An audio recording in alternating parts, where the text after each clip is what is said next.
Okay, folks, gonna do some painting here on Saturday, almost 1 p.m. here on Saturday early afternoon. And we were able to finish our 4 bowmen here for the skirmishers for the Irish Army. So they're complete. I've already varnished them in the gloss coat and then the flat coat spray, and then we're going to give them the final treatment here with the flat clear brush on. So we need to do that. And this morning I was able to black base all of the Gallowglass elements, which is 12 elements of these big axed guys. So these are the next elements I'm going to be working on this project. And but we're going to put these guys to the side because what we need to do is we need to go ahead and brush on the final coat for this, so that can be drying. So let's set this off to the side here. And I know I've talked about this product before, and it's the flat clear lacquer by Model Master, and it's brush on. And I went to the store to find some more of it, and I think it's been discontinued. This exact one, it's now called something different, so I may have to give that a try when I'm out of this. And yeah, this is an interesting material, so we're going to use that. And we've got our thinner here to clean the brush. So there's one brush in particular that I use for this, and I don't want to use any paint on it because I'm afraid of it getting reactivated and getting onto the figure. So this is just this flat clear lacquer finish. We're going to mix it up, and we're going to let these guys dry, and then we can start working on the stands for them a little later. But we're going to work with the Gallowglass guys next. So. And we may even do some assembly line painting, which is unheard of for me. But we'll see. I may talk myself out of it. There is one thing I am going to do assembly line, and that's the chainmail on them. So we're going to mix this up good. Take my glasses off so I can see. This is the only enamel brush on product I pretty much use. Enamel lacquer. And let me take care of some maintenance stuff here. Try to do a painting session at a different time here so that some people across the pond can maybe join in. But I know a lot of people do painting on Monday through Friday during this time, and I can't do that because, yeah, I've got my normal job to do. So this is just a hot, rainy weekend. All right, so this stuff is pretty thick, so all you can do is just basically do one pass on the figure. And you don't want to you can't really go over anything you do, because as soon as you do that, it could pick up the paint. It could lift it up, because in my layers that I paint very, very thin.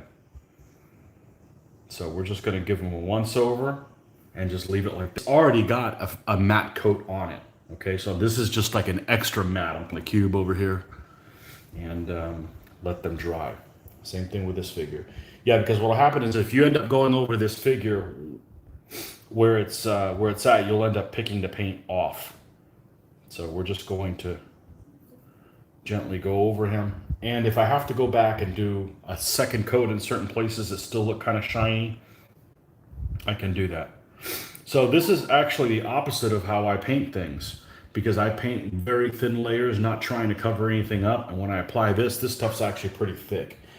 I could probably thin it down, but I haven't, and it's working good for me. So, and it's going to give it a lot of protection, considering it's pretty thick on here. Okay. And fourth guy.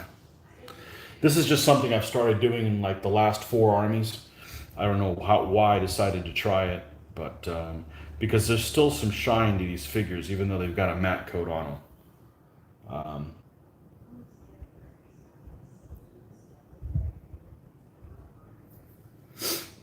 Okay, that's all we're going to do. We're going to set these guys off to the side. They're over here drying. Put this thing away.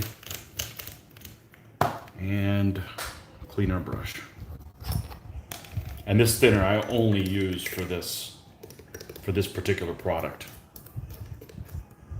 So I don't want to contaminate this with any colors. Last thing you want to do is spend all this time painting a figure and you end up getting a clear coat with like a red tinge or something like that and mess everything up. So, okay, so that is the end of that project. These guys just sitting here drying, and we're going to come back to them in a little bit. I'll probably give them a couple, 2-3 hours to dry. We'll pop them off, and then we can epoxy them on the stand. So anyhow, this is the last 2 stands of skirmishers there for the Irish. So we start working on the heavy. 3 stands of blade, sorry.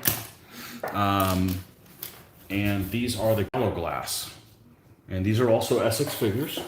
What I did is I had an assortment of figures, and I decided to do 2 of every pose. So I've got 2 in this pose. I've got 2 of these guys. I got 2 of these. I got 2 of these.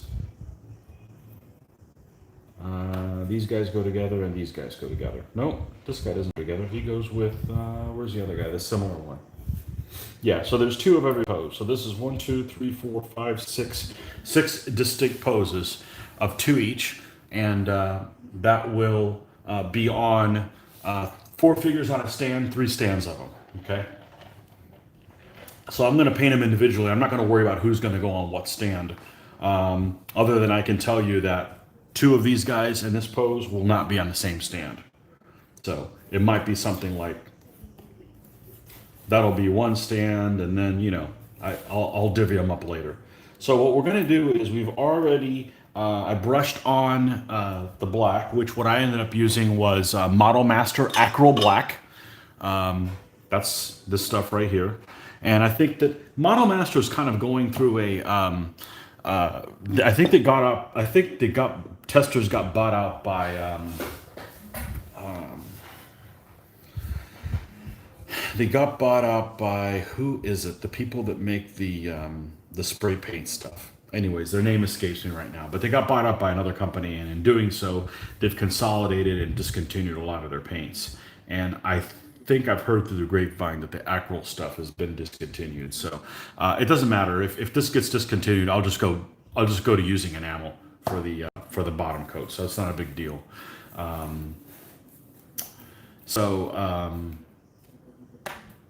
Yeah, but that's it doesn't say on who they got bought out by, but anyhow, that's what I've just been using, just because I prefer the water cleanup. And this stuff is thicker and more resilient than just like painting regular black paint from Vallejo or something like that. So what we're going to do is, a lot of these guys have chainmail, so we're going to do a mass chainmail dry brushing on these guys, which I've told you guys I don't really do any dry brushing at all, except for this. So this is pretty much the only dry brushing I do. So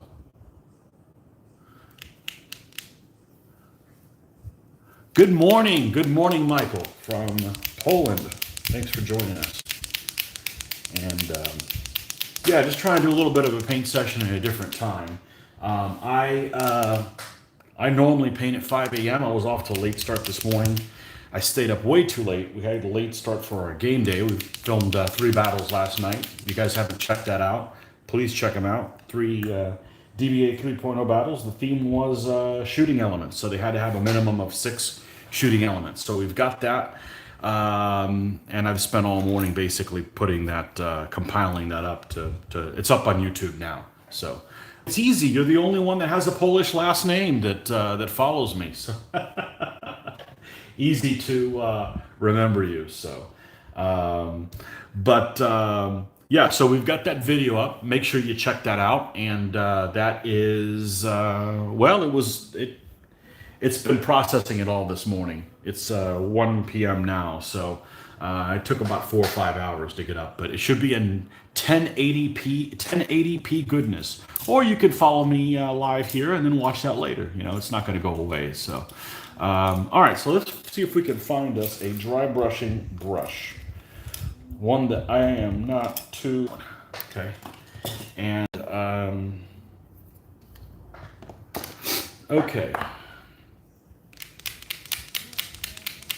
Yeah, the people that I get mixed up that I follow on this hobby are a few people that are in the UK. They have similar names, so I think I've made a mistake of like thinking one guy was one and he was another one. So my apologies. But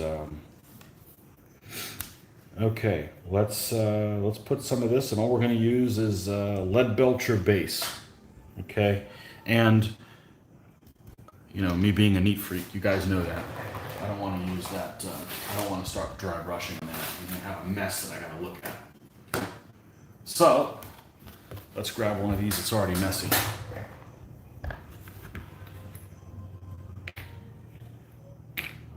I use the heck out of this cardboard stuff. It's really, really handy. Okay. All right, so all we're going to do is let's put some of this stuff down. Get almost all of it off. And now these are Essex, which means the detail on their chainmail, in my opinion, is less than, it's not very deep.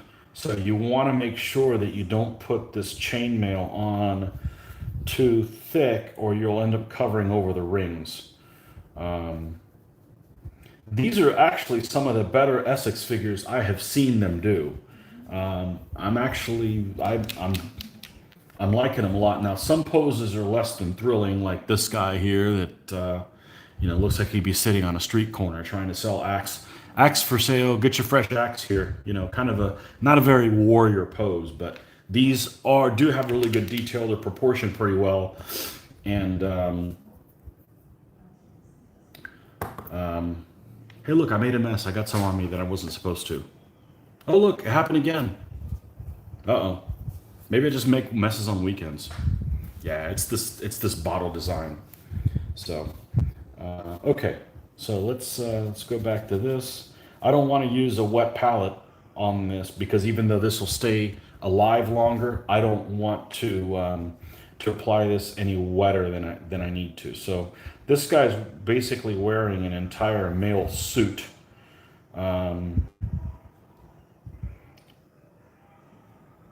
Like a long coat. That's one of the poses. Okay, and if I miss a spot, it's not a big deal. I can go in with something smaller and dry brush, and that's all we're going to do on him for now. All right, and let's see. We have another guy that's. This guy's got a long coat as well.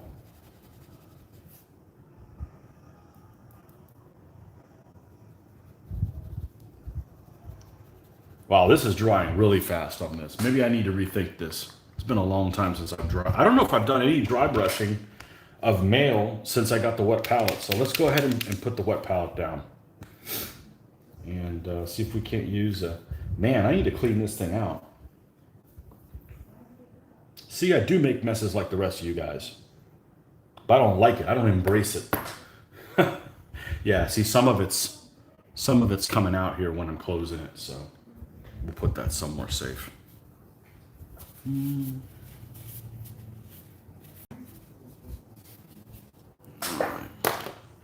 Let's see if we have better results with this.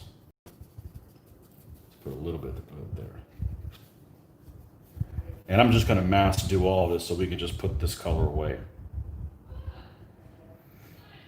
Now I have done situations where I have dry brushed this pretty heavy, and I've put some of that Nuln oil wash on it and then gone back and dry brushed afterwards. I don't know if I'm going to do that. That's kind of the problem with doing the wash is then I have to wait for it to dry out. And although it may not be a really long time, I'm not a fan of waiting. I'm good in just powering through something. But we'll see how it comes down to. Okay, is that the only guy that has a full suit? No, he has a full suit, and this guy has a full suit. Everybody else just has kind of just a piece around the neck, almost like a dickie, male dickie. But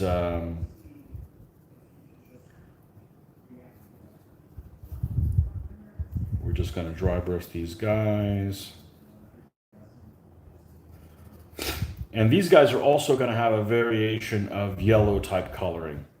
that saffron type coloring, these guys. Now, one of the things I'm going to build for this army is I'm going to build a set of allies for them.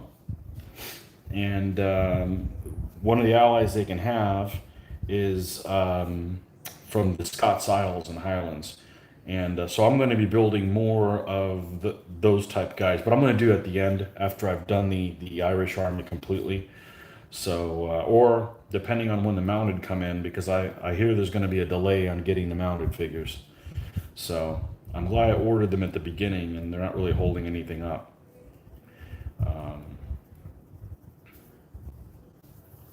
So just dry brushing that. No point in getting it on somewhere that's not going to be that color. So we got these 4 done. Now the rest of these guys just have the little dicky things on there. You could see it almost looks like a, it almost looks like they're just wearing a, why is this chat box stay up? Here we go.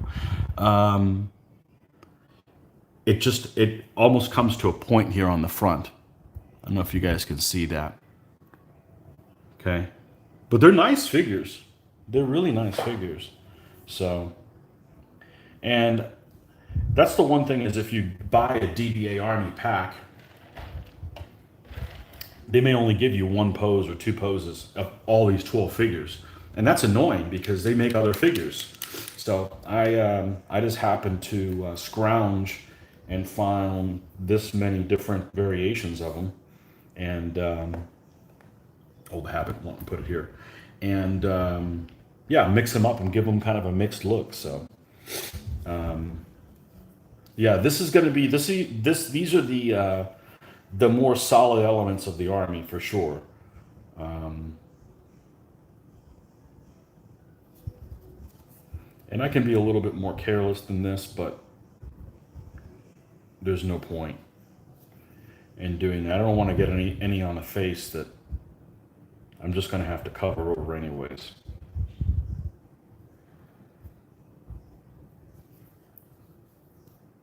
Okay, there's that guy. And this pose, I really like this pose right here. Just really well done. So, just about every figure manufacturer I've found has some poses that are really, really good. And then some that are like, ugh. Just about everybody. I know some of the Essex guys end up having, they're kind of stumpy in the leg department. They look almost like midgets, the way they're proportioned. Still better sculpting than I would have done. So, but not these guys. These guys are superb. These figures are as good as anything that's come out since then. I don't know how old these castings are, but they got to be at least 20 years old. They're as good as anything that's come out now. So I could have just done all 12 elements in this pose, but that's a bit extreme. You know, I like some variety. If I'm doing something like Roman Legionnaires or something like that, something super, super orderly, then yeah, I don't mind having them all in one pose on purpose. But for mercenary guys like this, nah, they just... Now, it's a shame that these guys, some of them, even though they have axes, and they also have long swords or maybe even claymores, they don't have, none of them have the claymore deployed. They're all just are kind of sporting the axe. Maybe because if they don't carry the axe, then they've got really nowhere to put it. So that's just the design choice that the sculptor made on those. So yeah, we're more than halfway done with this. And then what we'll do is after this, we're going to make a new, we're going to get rid of this. This one has overstayed its welcome. And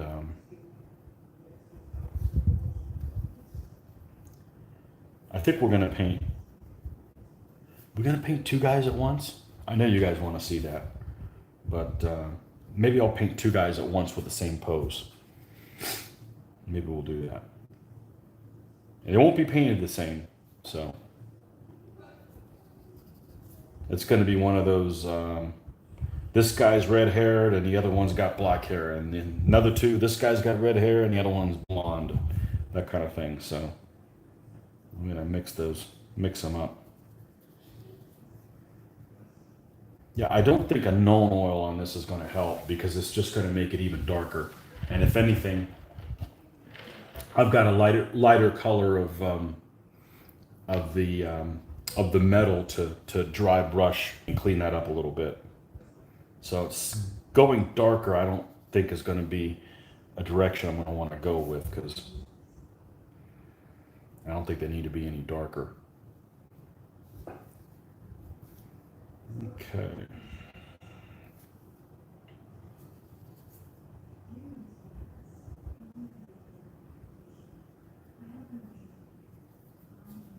Yeah, this is pretty much the only dry brushing I do. This and a little bit like on the basing. I do some basing on that as well using the dry brush method. So.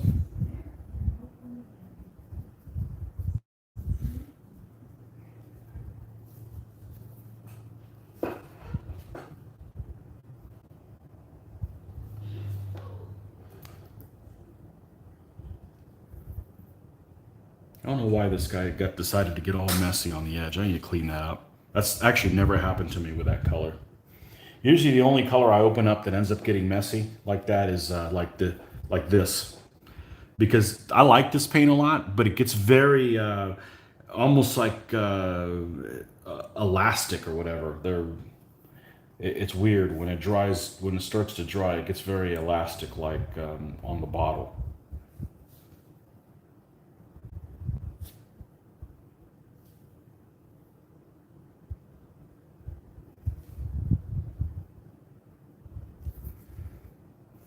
All right, two more.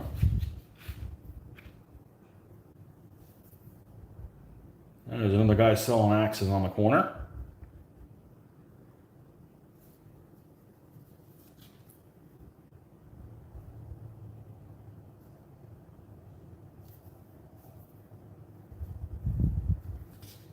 And last guy.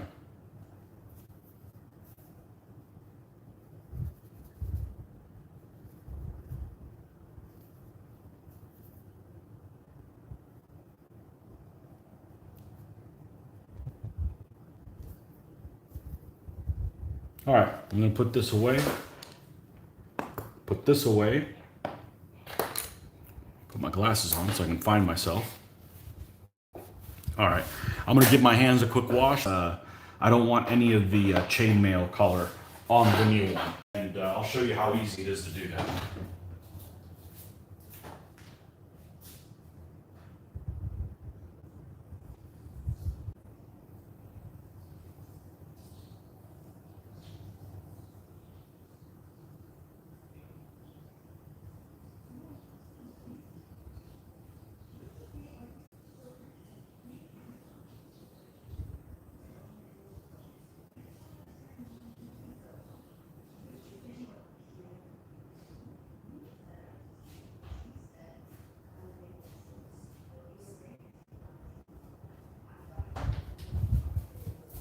Okay.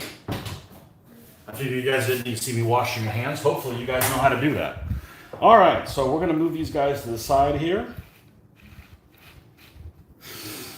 And all we're gonna do to replace this is, I knew this was coming up, so I went ahead and wet the sponge even more than it was before. We're just gonna pick it up. Let's just fold it over. See the bottom, the back of it's even moist. It's almost even wet, and that's the magic of this stuff. Is it allows the moisture to semi-permeate and keep the colors alive, as I like to call it. And we're just going to throw this in a wastebasket, or I could sell this on eBay. We would call this. Let's see. I would probably call this Celtic Pride 2020, even though it wouldn't sell because there's hardly any green on there. People go like, you don't know what the hell you're doing. But again, it's that saffron color. It's a surprise to me too. So this is still squishy. You can see that there's some moisture that comes through, and it's not smelling that moldy now. But I think after I'm done with this next one, I'm going to have to wash this again. I used this for about a year and a half, and I didn't have any mold issues. And now it's kind of smelling a tiny little bit like an old library. So anyhow. We're going to go in our packet here, and this is the This is the one that I picked up a year and a half ago, Everlasting Wet Palette. Okay. And it came with 50 sheets, and I left. So we're just gonna grab one out. You wanna make sure that when you do this, your hands aren't wet, because if you do, then you just make life difficult for yourself. And it does come with an extra one of these. So I haven't used this one yet, but you know, it comes with that. And what else did it come with? Oh, it came with little mixing palettes that can attach magnetically to the side. Here, get it in view here. They attach magnetically to the side. Yeah, you know these. You know what I use these for? I put them in the box here because I don't have a use for them, so I'm not really useful. But some plastic things are weird, and what I mean by that is I bought like a little, like a cheap little mixing palette in plastic, right? And I was figured, okay, I'm gonna, you know, many years ago, I was gonna mix colors and then I could clean it off with warm water. Something about the material that it's made in. Remember, I'm using acrylic paints, and they're really not that. They're binding. You can't get all the color off of it. It's weird. So after using them once, there's basically trash. And I'm like, I'm not doing that again. That didn't work out for me. So, but that was before this. So this is still moist. All we're going to do is we're going to line it up as best we can.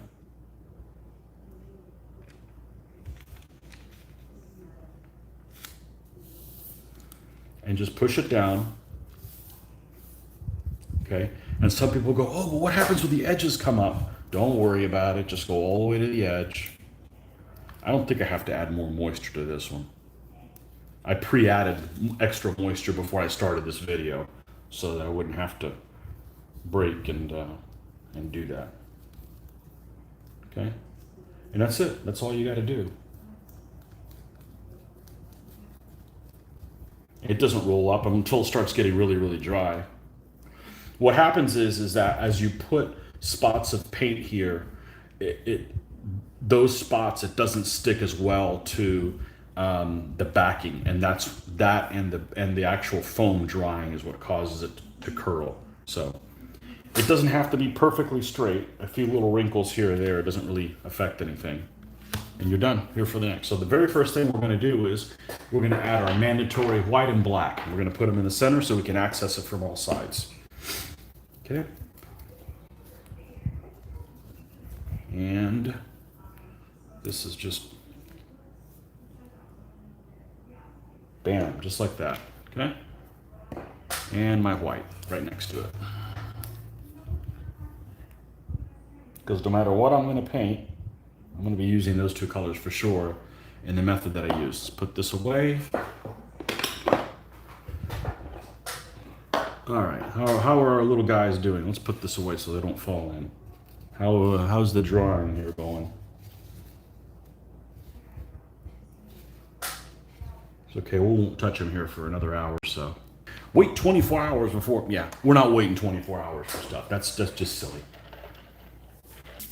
Remember in the last set that we made, we painted all these guys with this gold brown base. I may add a few other colors to do it. Now we're still going to have that kind of theme going on, and so we're going to use this, and we're probably going to use another one to mix it as well. So yeah, let's go ahead and start that because we're going to be reusing this a lot. Now the allies for these guys, this is me thinking out loud. I'm going to build 3 elements of blade that I can use as allies, and those are going to be the Scots Owls and Highlands. And in a nutshell, those are like a combination between Viking settlers and Scots that mixed, and they're also blade elements. Those guys are not going to have this as the color base. We're probably going to use some grays and light blue colors. You know, okay, obviously not this bright, but as a base. So that's what I'm thinking. But these guys in the Irish Army, they're gonna be doing this. That's the color I'm going to be using for them. I may vary 1 or 2, but for the most part. So let's put some of this cam orange ochre. It's got to be camouflaged orange ochre. That's got to be what it means. Hopefully we're not too watery, and we are watery. So let's get our That's the problem with some of the yellows. They're just, they like being a little on the wet side. So let's put some here to make sure that, okay, let's do that. And this is the gold brown that we used for everything else. We're gonna mix these two guys together. This is just kind of gonna be our base color for these. Okay, and let's go ahead and throw a couple more colors since that's kind of the mode that we're doing now. We want to put good old chocolate brown. Where's that SS camouflage? SS Cam Black. Let's put that here. Just try and get all this stuff knocked out so that we can just hit the ground running and not have to stop and add other things on here. Okay, and chocolate brown. We'll put chocolate brown over here. Okay, and let's see. Do you want to add anybody else to the mix? What's this? This is another. Let's throw, just for variety, let's throw this reddish color by, it's got a little bit of a red. War Painter.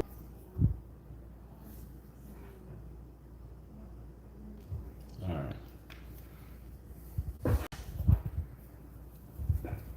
Let's get all this stuff out here. You don't use a whole lot of the paint, so having this here isn't really a problem. And it'll stay alive on this. I probably it'll stay running alive for, I'd say, at least 3 hours with it open. Yeah, at least 3. Now, how are our brushes doing? Because they start, as I use them, they end up getting relegated to other duties. This one's all right. Probably okay with that. All right, let's go ahead and get started. So, tunic, because I like painting cloth. All right, so let's get this cute guy painted. I like this pose. Why prolong what I like to do the most? So let's go ahead and paint this guy's tunic. All right, I'm going to move the water over to the awkward left side. And this one, we're going to take some of this SS Camouflage Black. I think it's black actually, but it's a really, really dark brown. And we're going to bring it over here, and we're going to paint the entire figure in that color.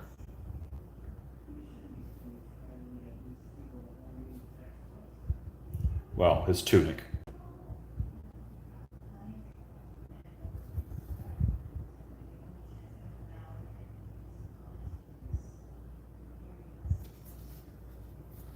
And let me just make sure that we don't have any, okay. Let's go back. Oh man, there's a lot of people. Sorry folks, sorry I missed out here. Quite a memory, those are still Irish, right? Live. Evening here in Aberdeen, Scotland. Oh, okay. I'm painting some of your ancestors. Excellent. I was watching a history thing today, last night, or yesterday at lunchtime, and I'm not up to date on all the details of the history of the British Isles. I mean, yes, I have basic, or I would say more than basic understanding. I had no idea that, and I'm going to say this according to this documentary, because like I'm a World War II nut, and I see wrong things on World War II documentaries all the time. So according to this documentary, I had no idea that the Irish were actually the ones that supposedly, the Scots-Irish came from Ireland and colonized Scotland. I had no idea that it was in that direction. I would have thought it would have been in the opposite direction, but you know, hey, you learn something new every day. So hopefully that's not a documentary that was misguiding people, but I had no idea. So, yeah, they don't teach that stuff in school, so you got to find that on your own. And I don't read about it unless I'm building an army of the period, because then then I get excited about it. But being able to partake in history, but hey, you learn something new every day. So, Yeah. So greetings to you in Aberdeen. Excellent. Been looking forward to seeing you paint the Gallowglass. Okay, so you guys, some of you guys that are in the UK are better at these pronunciation. What is the traditional pronunciation for these guys? Because I know they call them Gallowglass. Is it? I'd like to know that because I want to pronounce things properly if possible. Pronounce these guys in the traditional language, but I don't think it's said that way. I would imagine so. What else do we have here? Perttu Heimakainen. I'm certain that is in Finland for sure. Finally getting to see some live painting by Tony, and greetings to you all in chat as well. Excellent. Excellent. And Joe Coton is on. Excellent. Hopefully you're doing some painting. Michael, I feel kind of a pleb now with my plastic lunchbox. Don't feel like a pleb. That works just fine. I just happened to pick this up at a convention. Somebody was selling one, and I decided to spend $50 on it. And at the time, I thought, well, it's going to be a big waste, but it's probably one of the best things I've ever bought because it's just ease of use. You know, like you can buy your own parchment paper and cut it and use it for this, but I'd rather buy the pre-made stuff because it's one thing less I got to do. And one of these, I get a lot of uses out of it. Okay, so we've got this guy totally covered in, this looks like dark brown right now. Okay, so we're gonna take the same color. We're gonna add, if you watched my videos, you knew what was coming up next. We're gonna mix more of the core color, as I like to call it, and light paint some cloth. This is actually one of my favorite things to do, is to paint, make this look like cloth when it isn't. But hey, I'm just following the instructions that the wonderful sculptor put on there. So, and I'm gonna have to do something. I don't know if you guys have seen me do. I think you have. This guy's not mixing really well, so we're gonna grab some of these balls. We're gonna open this thing and then drop one of them in there and see if we can get a better mix on there. Now, again, I guess it's Saturday is the mess day. This is another messy thing to do. So we're gonna grab our napkin and we're gonna grab the end of this and we're just gonna pull this thing out, okay? And we're gonna drop one of them in there and see if we can get a better mix in there.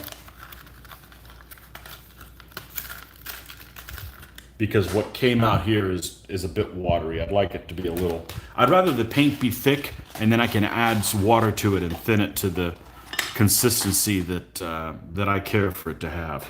So let's just take this right back and put it back on and make sure we shake it with the top on it. Yeah, there's kind of a big chunk in there that's kind of stuck at the front.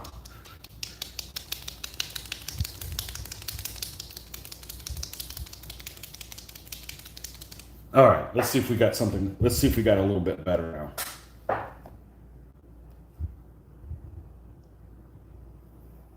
Yeah, it's not wanting to come out. It's not wanting to come out. This is only a problem with certain colors, and it may have been an issue that this thing's really, really old. When I got it, this was probably one of those paints that I mail ordered because I sold a lot of my hobby things in the early 2000s, and I used the proceeds from that to invest in these Vallejo paints. And I mail ordered them from a distributor that used to have just about everything, and I'm not sure, these may have been colors that been sitting on a shelf for a long time. So yeah, the problem with squeezing this too much, there we go, that's a little bit better consistency. Okay,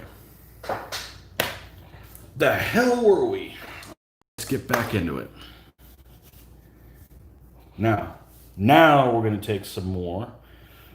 I had too much of the acrylic before and it was just kind of washing off. So Yeah, like I said earlier, is I try to do a little, if I'm not traveling, I try to, because after work for here is over in Europe, it's way, way dark. Unless you guys are like up at 2 or 3 in the morning, you're gonna miss the interaction. So we figured we'd just do something a little bit different. My preferred time to paint is actually on the weekends, like at 5 a.m.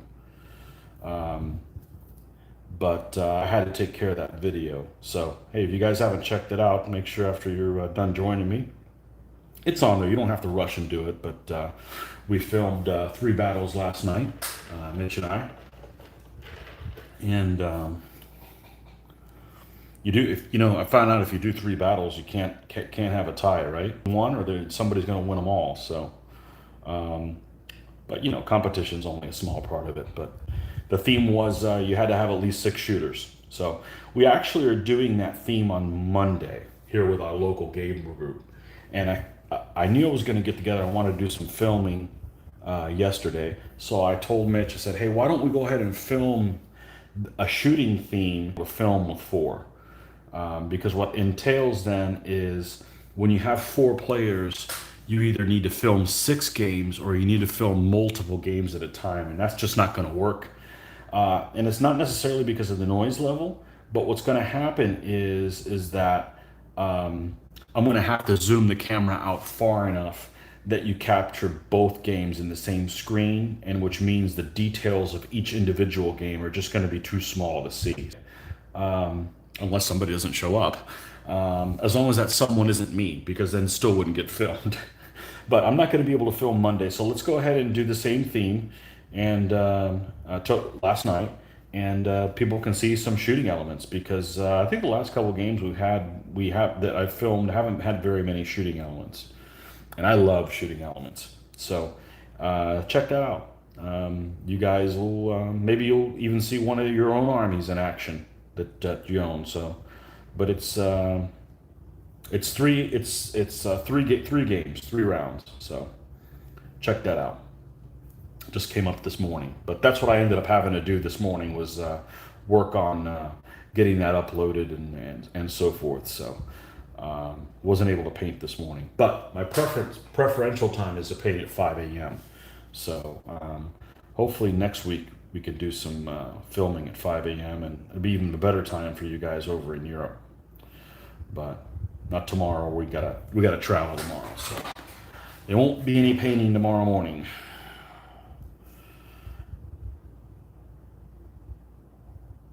And there's just not enough time Monday through Friday to do that. But I know there's some people that paint at times that's really convenient for people in Europe. But those are people that I guess are just during this time period aren't working. They're just sitting at home and painting. But I haven't missed a day due to work, so it's full steam ahead here. So this is just a little bit of lighting on him. Okay, not very distinct or anything, but it is there. So we're going to go ahead and add more of this core color here.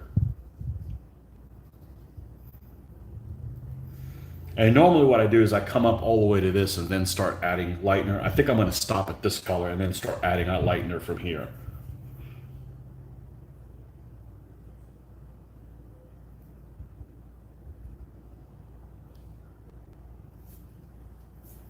And as I know there's a lot of people that are being able to work on hobby stuff during what I would call normal work hours, but I'm not one of them.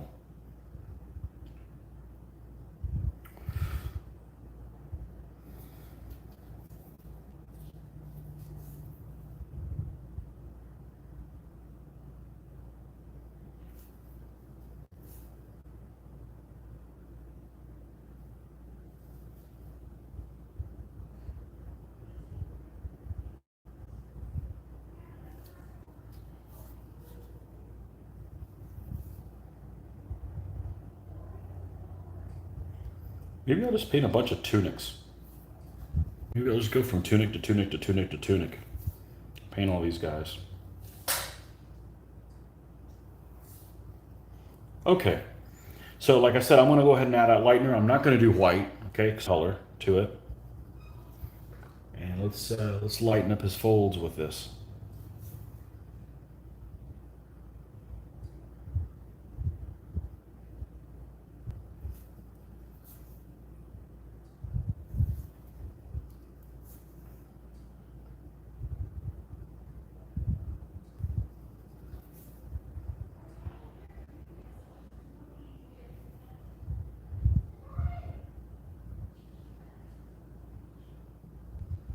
So I'm not sure that how long it's going to take for the mounted to come in for this army. I didn't have the mounted figures. I ordered them, and I was told that it's kind of a delay on shipping because of, and also more difficult working conditions due to the current crisis. So I think both of the things, more people are ordering for our hobby, you know, that more people are interested in it with not being able to leave and stuff like that. But, you know, I'm sure that it's nice that at least some industries have increased in amount of things being bought. Although I imagine, I wonder if that's really a wash because you got a lot of people that are out of work too, so they have less funds. So you got more time to do hobby stuff, but less money to do it with. So,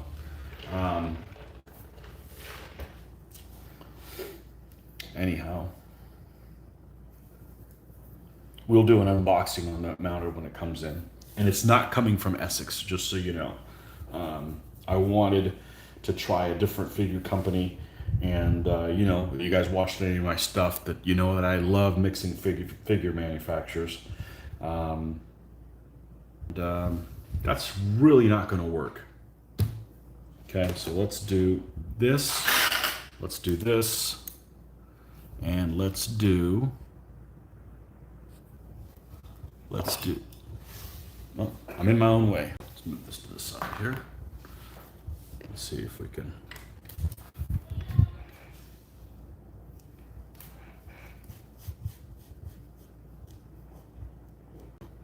You can't really tell because this light really washes things out. So what you're seeing there is not really the color that it is. It's more yellow and less washed out than you see there. So, but anyhow, that's, we're probably gonna go, okay, zoom out. Come on, you can do it. All right. What went on here? Thank you. Trying to pinch out and, okay, Michael says, tell me about it. I'm still waiting for my order I made on August 1st, and they did not even ship it yet. Yeah, that's kind of the same thing that happened. I didn't get a note. Normally, when you order something, you get a notification saying, hey, we got your order. We'll be working on it. Then I don't worry about it. But I hadn't gotten an email for like over a week, and I had to contact them and said, hey, I just want to. So, yeah. So, let's see. We got.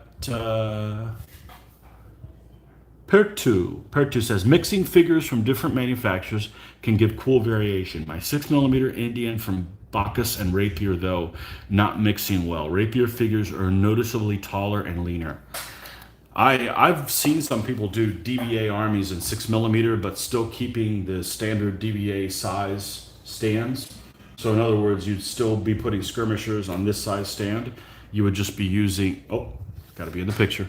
Still on the gears like I don't know, like maybe 12 or, you know, so it looks looser. I like the look of that. I just don't like that there's just a whole lot of variety in those in 6mm. Maybe it will come later, but you know, and I like they do obscure things. I mean, if I was going to do like Alexander or something like that, I don't know why I can't pinch out on this video. It's not letting me do. There we go. Wow, that was difficult. So it's a variety of figure issue for me, you know. I was tempted to do Renaissance in 6mm scale, but that's just not going to, it's just not, doesn't excite me very much because of the lack of figure choices. So, and I can tell the difference when you get in there. You know, it's not like, you're just looking at them from afar, you know, so. So let's go ahead and lighten this up a tiny little, and then we can move on to another tunic.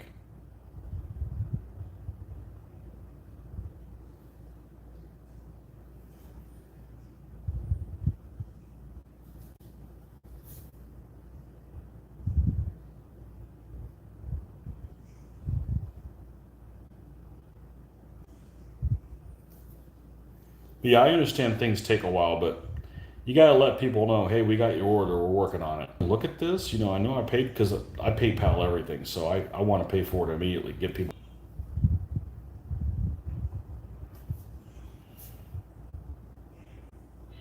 But this particular vendor said that their parcels were taking 2 to 8 weeks to get to people, which is normally from the UK. It's 1 week delivery. You know, before this whole mess, it's pretty much a 1 week delivery, pretty standard. Which is they ship just as quick as things coming from the United States to the United States. But 8 weeks is a long time. But we got other things to paint. We're not going to start on a different army. We got enough different things here to paint. We got these guys to do. If we're done with them, we got the Scottish elements to them that we can do. We got 2 stands of pike that we're going to do. A knight general stand. I already have all those figures. We got those allies I was talking about from the Scots and Highlands. So we've got 12 figures of those that we can then, well, we'll worry about it then. Let's put it that way. So, and I'm going to do something different. It's a light horse general. So I don't want a light horse general. It's kind of barren. So we're going to have a little dog that's going to go on him as well. I'm going to have a little Irish wolfhound that's running with the general there as well. So, and what if the general is going to be barefoot? I'm not sure. A lot of these Irish figures are really barefoot. So this dog may actually have as many stuff to do. So we got plenty of things to do. We got an edifice to paint up. It's not going to be on a very big stand, but you know, which is a type of built-up area. So we've got lots of little things we can do just within this army, just hopping around. So even if it takes 8 weeks, it should be fine. You know, and that'll be just the final elements. Will be the and I tend to like to do the general last anyways. So I'm not too terribly worried about it. Not too terrible. Now look at this. This is already curling up a little bit here on the end. Nothing major, but even though I added water, maybe this doesn't have as much water as other ones have had in the past. Although it still squeezes up when you go around, but again, nothing you need to worry about. Okay, so we're done with this guy in his little tunic thing. So let's go ahead and paint the same pose, and we're going to make him slightly different. Okay, so we're going to little pose. I'm hitting on my own figures now. Now we mixed this one with we used this mix with the SS Camo Black. It's black, right? Or is it brown? SS Camo. It really should be called brown. It's one of the colors in the. I would imagine it's in the SS smocks from World War II. Is the dark color coloration that's in there. But anyhow, we use that. So let's do a different color on that one. So we're going to use the same, so you guys can see the difference here. We're going to use this same color here, but instead of mixing it with this one, we're going to mix it with this red-brown color over here. All right?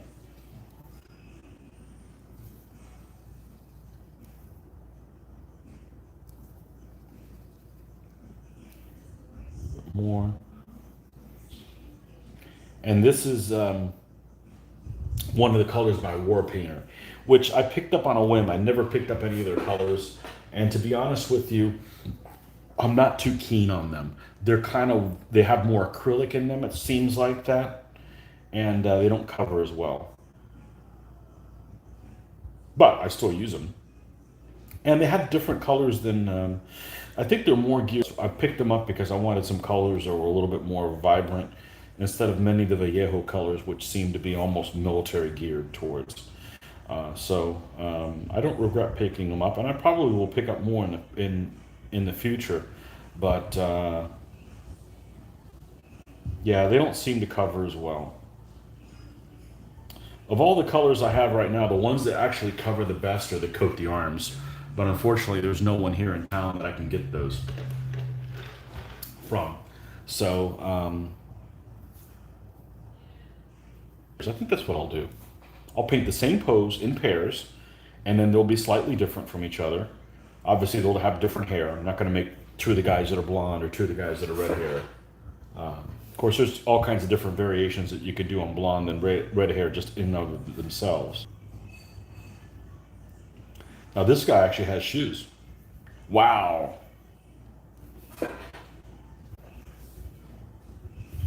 Fancy living.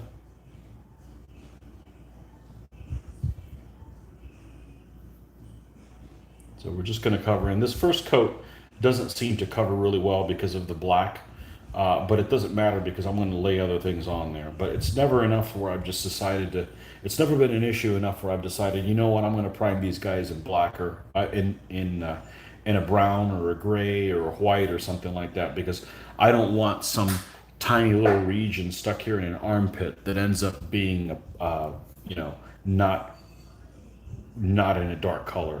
I mean, the darker the recess of the figure, the more it needs to be dark. So, and that's worked well for me. So I'm not varying that whole basing black for any small gain on anything else. So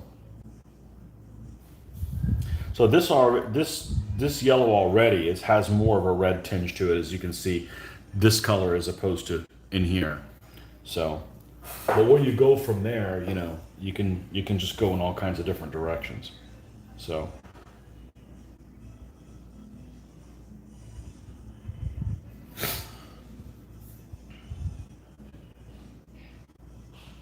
Yeah, I took the opportunity. It's like, well, if we're not going to travel anywhere today, then I'm going to get some painting done, and because I want to be indoors. It's freaking hot as hell out there. It's it's probably real field temperature over 100 degrees. 100 degrees Fahrenheit. What is that? Like 40 centigrade? You know, with like 70% humidity. It's just miserable out there. So let's just stay in the AC. I'm going to have to go and run some errands a little later, but let's knock some of this stuff out and maybe have some of the people from the old continent participate with us. Okay, so we've got that one. Now we're going to go ahead and add more of the same core color to it. All right.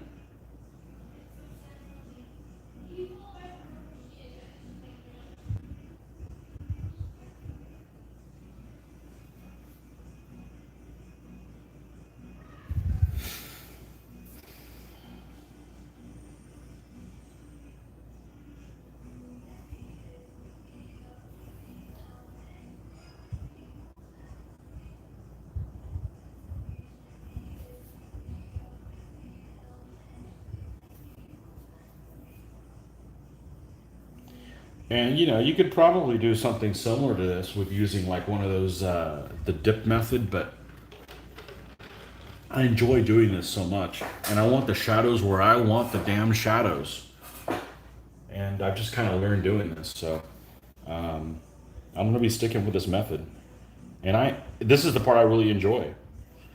So I wouldn't want to skimp on that.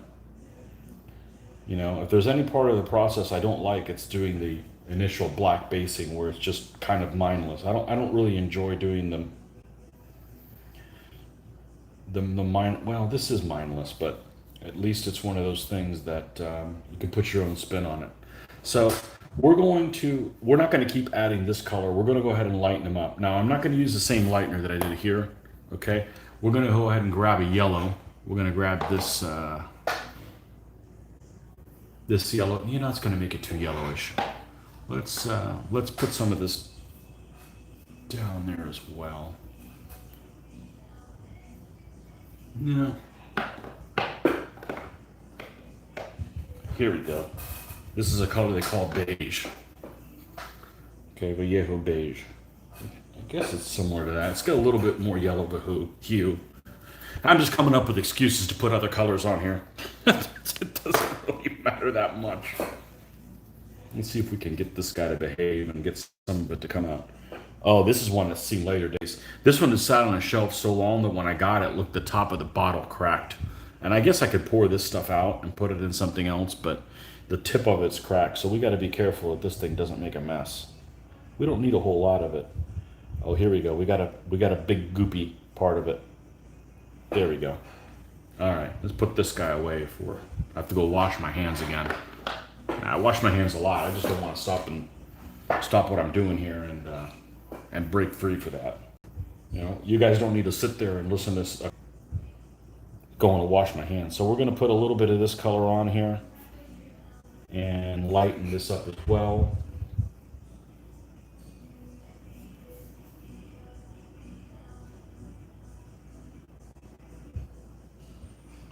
And then when we're done with this, we're going to show you both of the tunics side by side, how they're slightly different. They still have that, you know, the saffron type coloring, but they're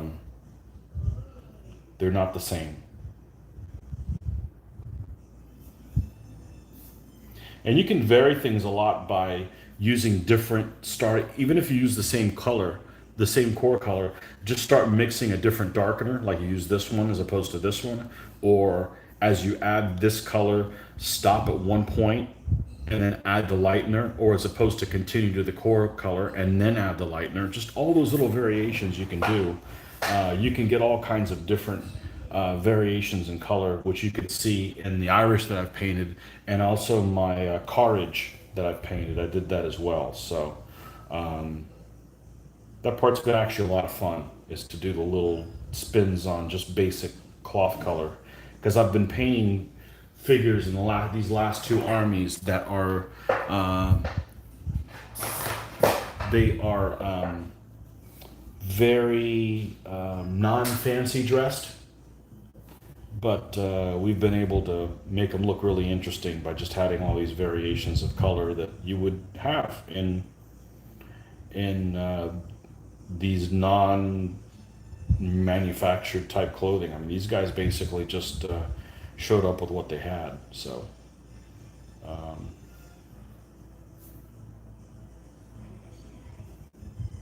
I wouldn't be doing this type of a method if I was, say, building Roman legionnaires, or if I was doing something that the clothes were provided by the state and they needed to look uniform. So okay, let me make sure we don't have any new stuff on here. Okay, mixing figures. Per two. Wow, that is crazy heat there. Yeah, it's typical Florida going on, but a good reason to have plenty of ice cream. You know, I don't eat a lot of ice cream because I freaking love it. But it almost seems like the time I ever always crave it is actually a cold, rainy day, and a depressing, like, cold day. So yeah, it's hot here. It's hot here, but the winters are beautiful. Beautiful weather. Unlike Finland, where it's probably just brutally cold. Although I would imagine Finland's probably wet a little bit, which I like cold and wet because it's good for it. It's the dryness kills me. So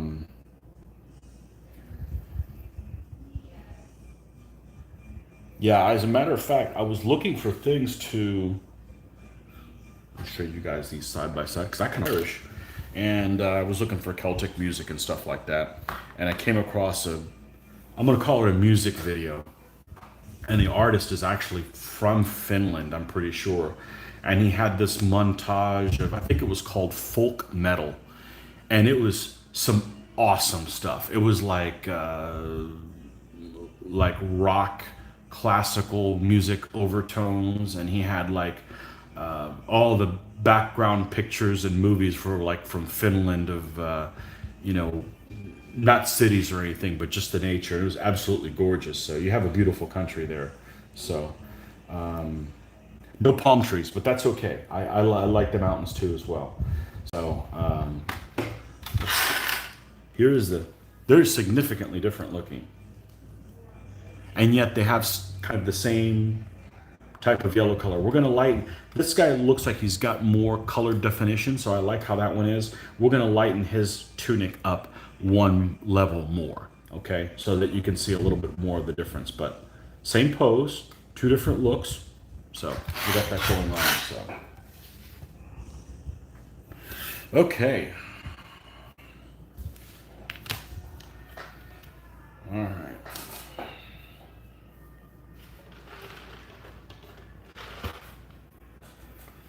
All right.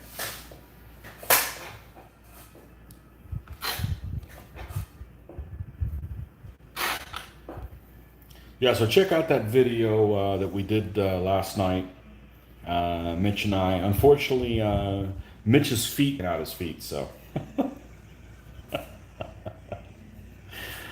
Oh, man. Yeah, he's barefoot in his house. I am now too, but I'm indoors. I'm not in a shed outside, so I don't go barefoot anywhere outside, unless I'm at the pool or something like that. Hey, I don't want dirty hands while I'm painting, and I want dirty feet while I'm walking around. You know what I'm saying? So,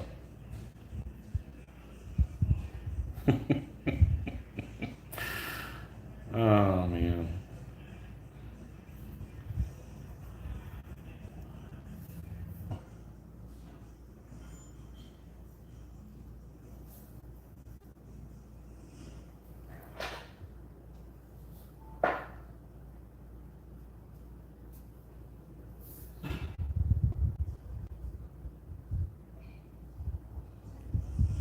Okay, just a little bit here. And the other thing is when I'm putting this down, I paint kind of watery. I should say kind of transparent. So that actually helps. The undercolor helps blend the color on top in as well. So it's a more natural color variation in between of just like, say, like something like the foundry system, which I don't necessarily dislike. I started painting was this way before the foundry system even was a thing. So.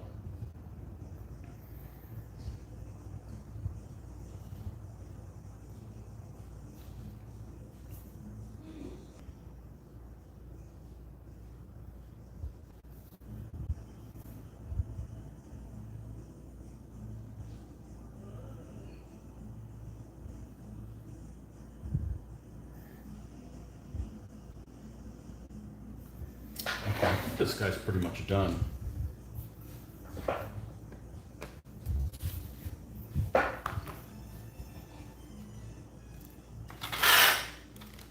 Gotta compare apples to apples, so let's. Okay. So we've got a more reddish brown, and this is almost like a green because I used a darker color to mix it. So let's just keep going with the tunics. I don't really want to stop and do that. So I'm going to find two figures that are similar in style to these, and that way we can see some variations then, still using the same core color. Okay, so we're going to move these guys off to the side. Let's find us a candidate. We have several that have that same look. This is the guy selling axes on the corner. We could do him. We could use that guy. The axe salesman. All right, we're gonna use the same color. All right, and instead of using this one or this one, we're gonna use this chocolate brown. Okay, and then we're gonna do another one also with black, so you guys can see how that gets all green, gets all greenish.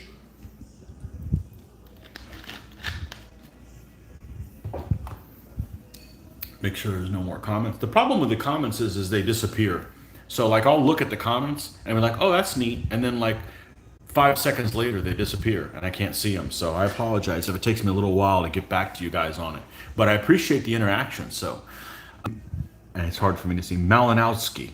Okay.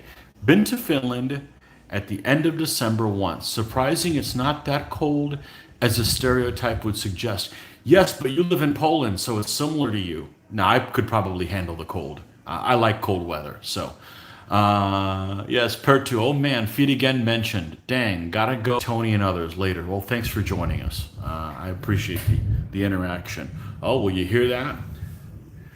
Mother Nature, upset, lightning. This is Florida, in case you guys don't know, is the lightning capital of the world. Lucky us. I hate lightning. It's too bad that I'm going to turn off this feed for no other reason that you don't need to hear all that boom and stuff in the background. But we're going to keep going. Yeah, we get lightning's bad here. I do not like lightning. Those two things aren't a problem at all. It's the lightning you can't get away from. So, all right, so we're going to talk about core color here. Bam. Let's put some core color here. We're going to mix with this brown.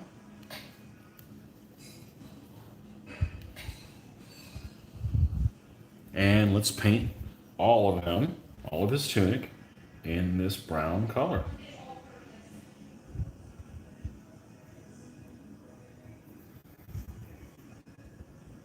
Yeah, some of the SX figures, my gripe is they're posing. Not the style they're done in, it's the posing. This one's about as, this one's not too bad, but it just seems like nobody's going to be carrying that axe in that position for very long. It's going to get heavy.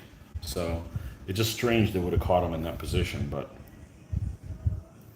they'll mix fine. 2 of the 12 figures looking like that, it's not going to be an issue, so.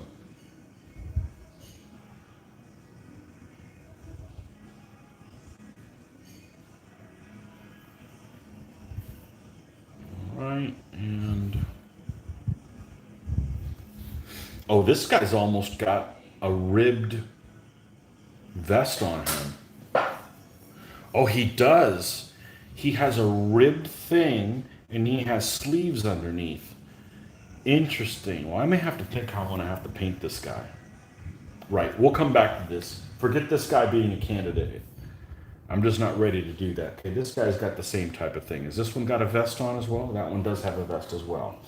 Okay, well, how about a guy that's wearing a tunic that's not a vest? Okay, this guy with his axe swung over his back is one of them. So we're going to do this. Because what I'm going to do with these guys that have this vest, and I want to say it's called like an Anketon, something like that, is I'm going to make it a light color. Similar to, if you guys are familiar with World War II stuff, like the Soviets ended up, had this winter vest that's almost a very light color, almost like this color here, but it's a really, like a light khaki color. That's how I'm going to paint that, and we'll do the sleeves a little bit darker. So they'll still be yellowish, but there's going to be some variations in there. I didn't want to get into that just now. But, all right, so we're just going to pretend that this is the guy that we started on, and no harm, no foul, right? We're just going to power through this guy. And let's mix a little bit here and go to town with this guy.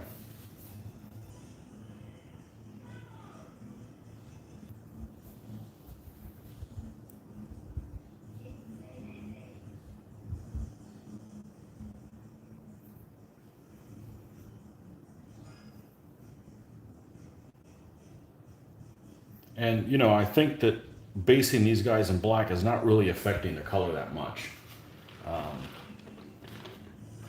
I've had some people that say that my painting style is too dark, and my response to them is you're playing in conditions that are too dark. Because when I'm looking at these with this aught light, I mean, the lighting is perfect. And if you go outside and take pictures of them outside, they're even, you know, there's nothing like outside bright light. It's because I think it's because it gets to your subject from all directions. So I'm really happy with how they look, and that's really all that's important, you know.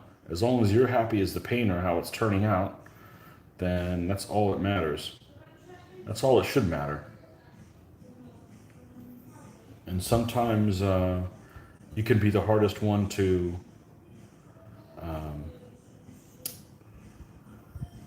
make happy with painting. I certainly am. I'm hard on what I like. So.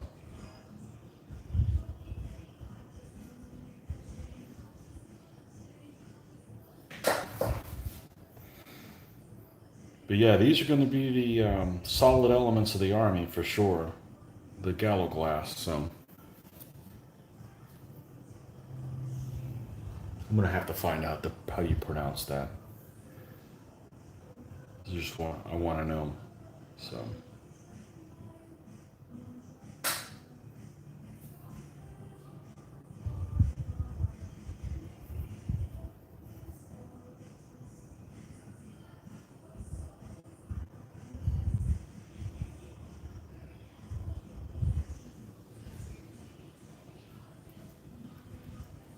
My Knight General, which is from the Scottish contingent, that's Edward the Bruce when he invaded Ireland.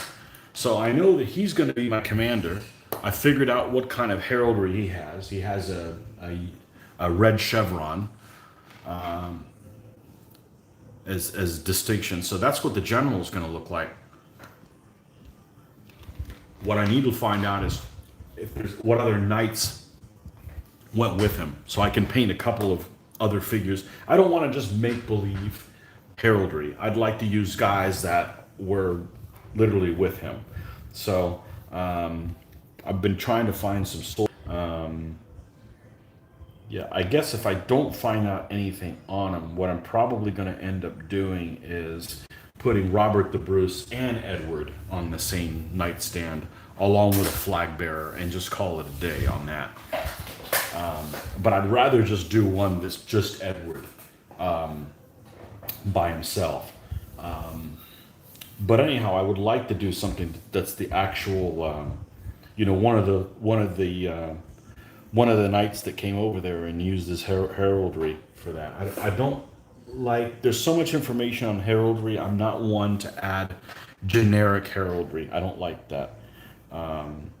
Like for instance, I would never build like a medieval army that you could use for English and French and German. And no, I want to build one that's English one with English heraldry or French one with French heraldry. There's just so much stuff out there that I enjoy learning things. So it's a way to learn about different heraldry and people that were in certain battles. So I'm a big fan of doing that. Other people will build the generic medieval army where they can use it for everything from French, English, Crusaders.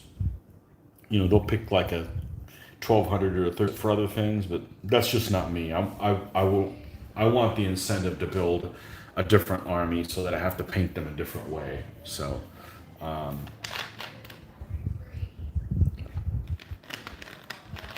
don't mind paint Irish. I want to paint them as Irish. When you paint Germans, I want to paint them as Germans. But that's just me. If other people don't want to do that, that's cool too. You can do however you want.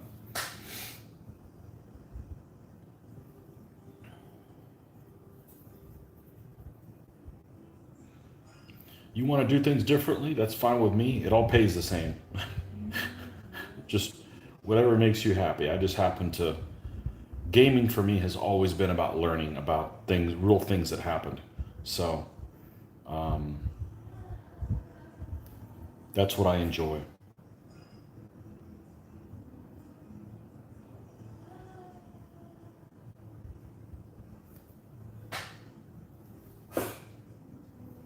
Yeah, so appreciate you guys hanging in with me. Hopefully, you guys are doing some painting.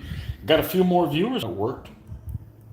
You guys, of course, can always watch this later. But what I've noticed is you do a stream, and say you have a stream for like 2 hours, it'll end up taking YouTube every bit of 8 to 12 hours to upload it again on YouTube. So if you miss it, it's probably not, you're not going to be able to see it again until maybe half of a day later. And just for miss it or you miss half of it, don't freak out. Just give it some time, and YouTube will have it up there. It's just one of those things that's just how the cookie crumbles. That's just how it goes. So, all right. So let's lighten this guy up with white. And you can already see, even though this is on a wet palette, it's kind of dried a little bit. It's got kind of a hard outside layer on the white. So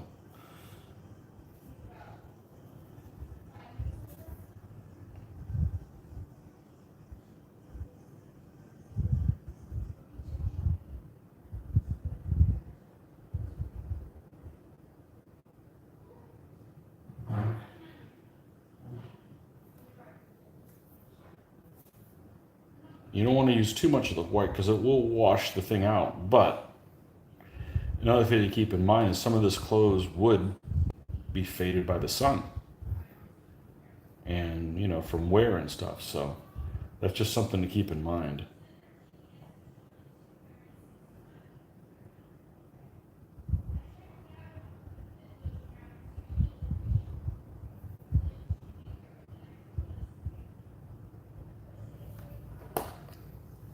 Make sure there's nothing new on there.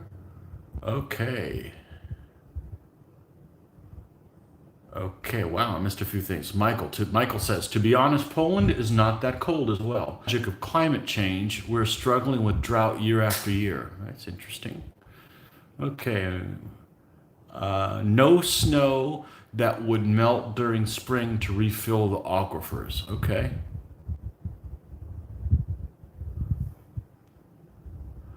Michael also says, good haul with a heraldry. I have a feeling you mean good call with a heraldry. Yep. I was in a history reenactment group doing Teutonic Knights because we live here where they made their state. Most people depict Teutonic Knights with only white shields and black crosses. But it was fascinating to learn all about the German nobility and their heraldry and what positions in the order they filled. Yeah, I mean, I enjoy it. I mean,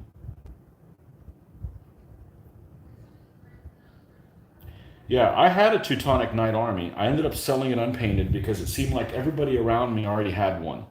I'm not sure how I got them. It was the Merlaton set, um, and they're cool looking guys. But Luke has them painted, and I had a couple other friends that also had Teutonic Knights, and I just ended up not building them. So now they're the Merlaton set, and then I think I've read something recently that, well, I didn't go too deep into it because I wasn't building the army, but something along the lines of, yeah, what you just mentioned about the them all wearing white and the black crosses. That's kind of not necessarily realistic, you know. So, and you based all of painting your Crusaders on a movie like that, and then you have a lot of, or God forbid, if you were going to build a Edward Longchamp's army, okay, Edward Longshank's army, feudal English, which is on my to-do list and fights this type of stuff. So guys may see that in the next 10 years. I may do that army, but it's on my to-do list, and there's lots of heraldry available for that one in particular. But if you were going to paint them all based on how they were in Braveheart, God help you. So yeah, there's a lot of misinformations out there on different painting schemes for things, which is a shame. I think that the historical movies is a good opportunity to get people to learn about real things, be entertained, and learn about things without them even knowing that they're learning something. So it's a missed opportunity many times. Okay, so we're done with this guy. Now we've got some variations to this yellow tunic here. These two are kind of close, but they're different. All right, so we're going to do a fourth guy here. Same pose, and we're going to use as the dark and our black.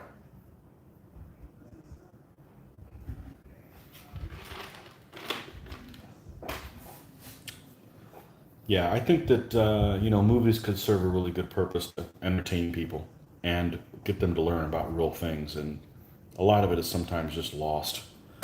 But remember, we want it to be entertaining and informative and stuff, and they just want to make a buck. It's a business for them, so. I'm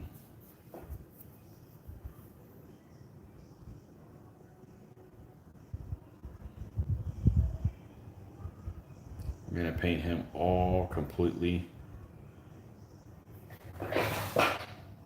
in that. And then is this the only other guy that has...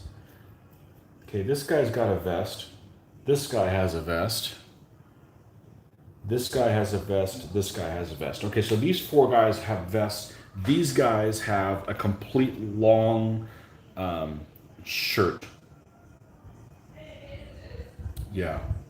Okay, so we'll paint them in fours. How about that? That's better than me painting one at a time, right, guys? Okay, so here's we're going to paint those four guys together, these four guys together, and then of course these four guys as well. So.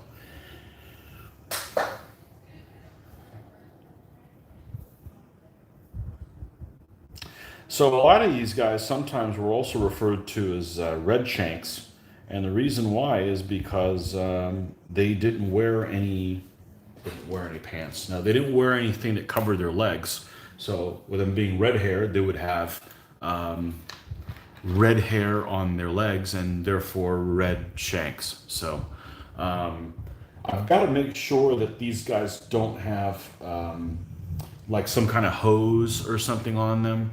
But before I go and paint all of their legs all flesh colored.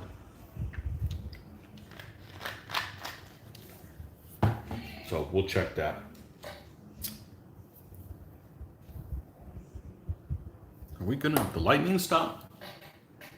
Got some rain out there, but I think it's rained every day for, first it didn't rain forever. It didn't rain for like 2 months, seemed like. Now it's raining every day, thunderstorms for the last month for sure, so. Extremist. I hope you have an extreme winter and it stays cold for like a whole week. It'll get into the teens and stuff here, but I wish it stayed longer because we don't get any snow, so there's nothing to shovel. It's just all beautiful weather to be outside in. But we only get maybe 2 weeks of it. And then back to the swamp.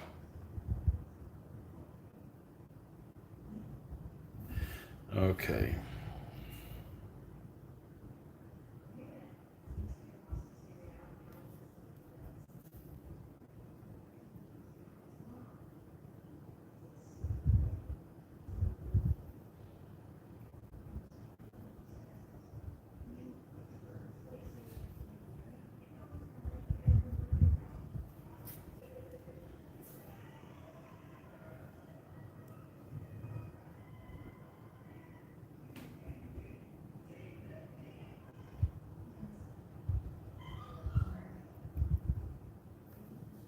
This guy definitely has a greenish type tinge to him, and that's by using the black as the darkener, and that is just fine. I don't mind that. I knew that going in.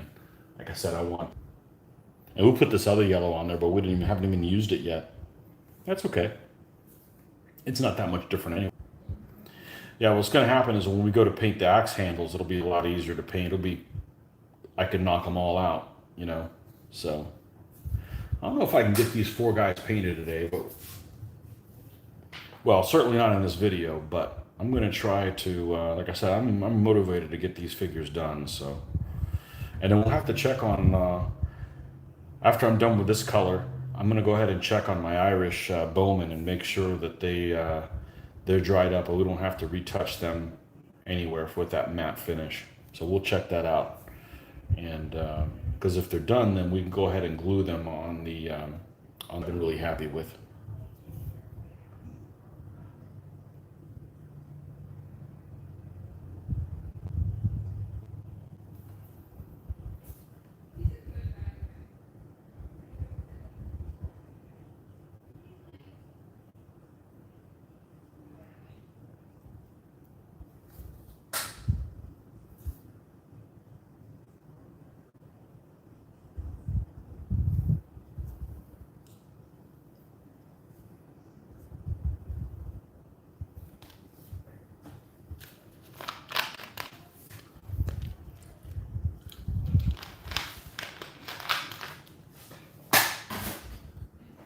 All right. Mix a little bit more of this.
Okay.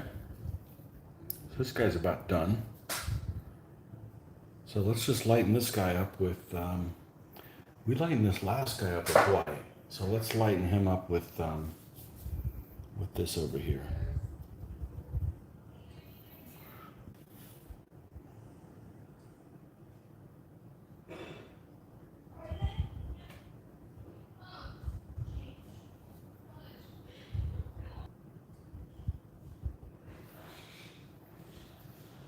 and then we could check up on our bowman.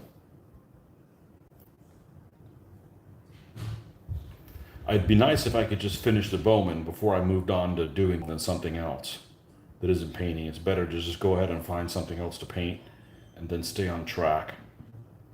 And even if you got to come back to them and finish the figures up later. So.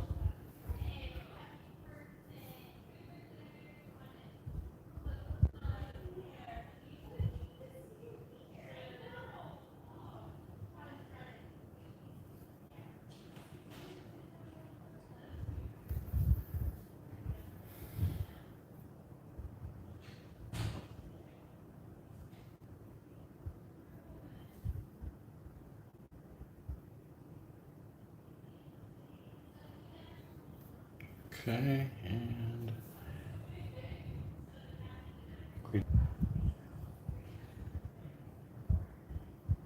all right, and we're about done with that guy here. So let's take a look at these 4 tunics, which are all the same but different.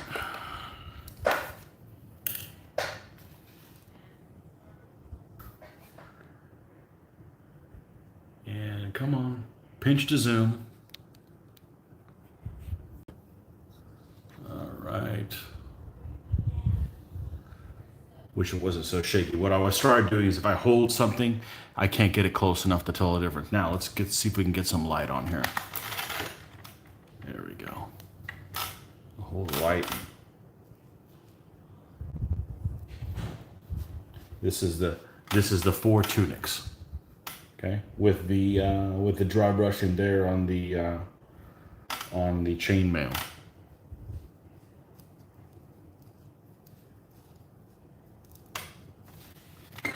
So then at this point, what we're going to do is we're going to check on the bowman and make sure that it's okay. Oh, we got a couple more things here. Let's see.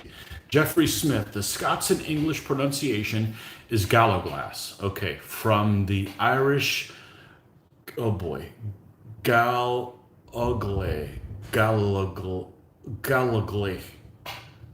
liberally foreign Gaels. Yes, the Scots were an Irish tribe that colonized the west coast of Scotland, didn't take all of Scotland as they came up against the Picts. Scotland was unified by King Kenneth MacAlpin in the 9th century. Okay. Yeah, I was watching a video and I didn't realize that the Scots-Irish came from Ireland and colonized Scotland. I had no idea. I had no idea. But then that's not really my area of historical studies. So, yeah, I usually I'm motivated to find out about things when I start painting them, but not until then. I mean, I've got cursory knowledge, but I don't teach it here for sure. So, or they didn't teach it way back when. So, because it's many years since I've been out of school. But okay, so let's check out our kerns. Let's look at the kerns. All right. Yeah, here they are.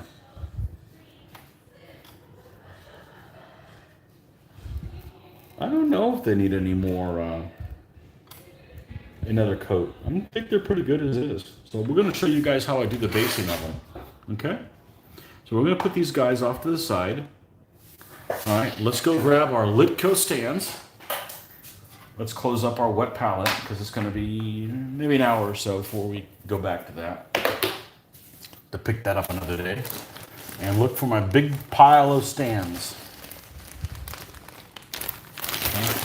And this is just a bag that I have all my stands in here, and we're looking for 40 by 20s, 40 millimeter by 20 millimeters. And we're looking for ones that we're going to be putting those together for these 2 stands of skirmishers.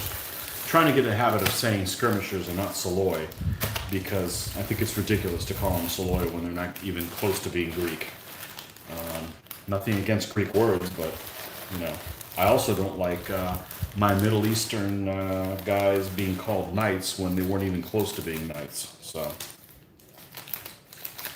I like to call these skirmishers. Okay, so there's 2 40 by 20s. Okay, and now I need to look for 2 40 by 40 magnets. I'm getting low on this stuff. It's almost time to order from them again. I probably need to be a little bit proactive because with everything being out of supply, I think it's a combination of people not working the same amount of hours at these manufacturers, plus higher demand for hobby things, plus just the extra drama it takes to get things from the manufacturer to the consumer. So I think that I don't want to run out of things and I may have to do a count and see how many 40 by 20s I got left. Because I'm going to have to build some auxilia for this army as well. So, yeah, 40 by 20 for these guys. So we're just going to stick these on. And the adhesive that Litco uses for these is this last batch that I got of these heavy duty magnets. They weren't cut super fine. So I needed to do a little bit of trim on them more than normal. And not a gripe, just, you can tell that they're kind of rough around the edges a little bit. I don't know whether the laser thing that they had was kind of going dull or I don't know. Again, it's not a big deal, but I don't just stick these on and run with it. I want to take a little bit of time to make them look just right. So we're going to stick these on and take these two little pieces and throw them away. Okay. All right. Now let's get Mr. X-Acto knife out. All right. And we're going to go around the edges of this stand and make sure we clip any little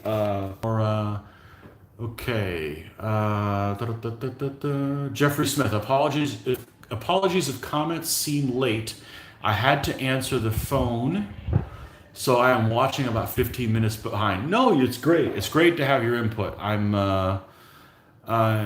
It's not too late. It's definitely not too late. And there is some kind of a delay. I'm saying something now, and you guys may not hear it for like 30 seconds.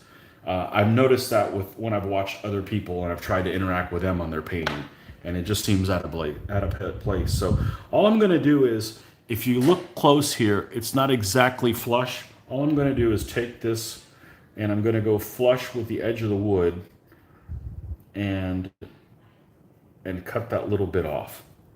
Okay, because I don't want the magnet to stick out farther than the wood. If anything, it could be recessed a little bit in the other direction, but I'd rather it be flush, but I'm just making sure, because what happens when we put two stands together, they may not touch because the magnets bump first. So we're just going to clean that up. This takes a little bit of time.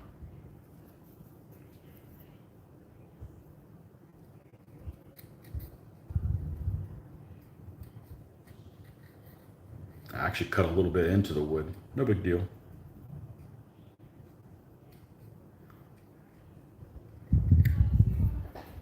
I want to make sure that they don't stick out farther than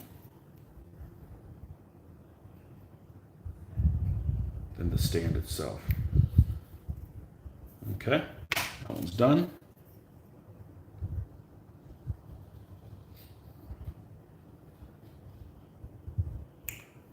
Okay.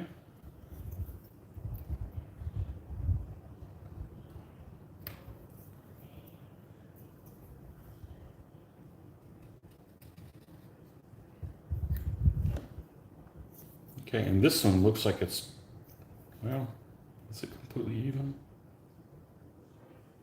Pretty close.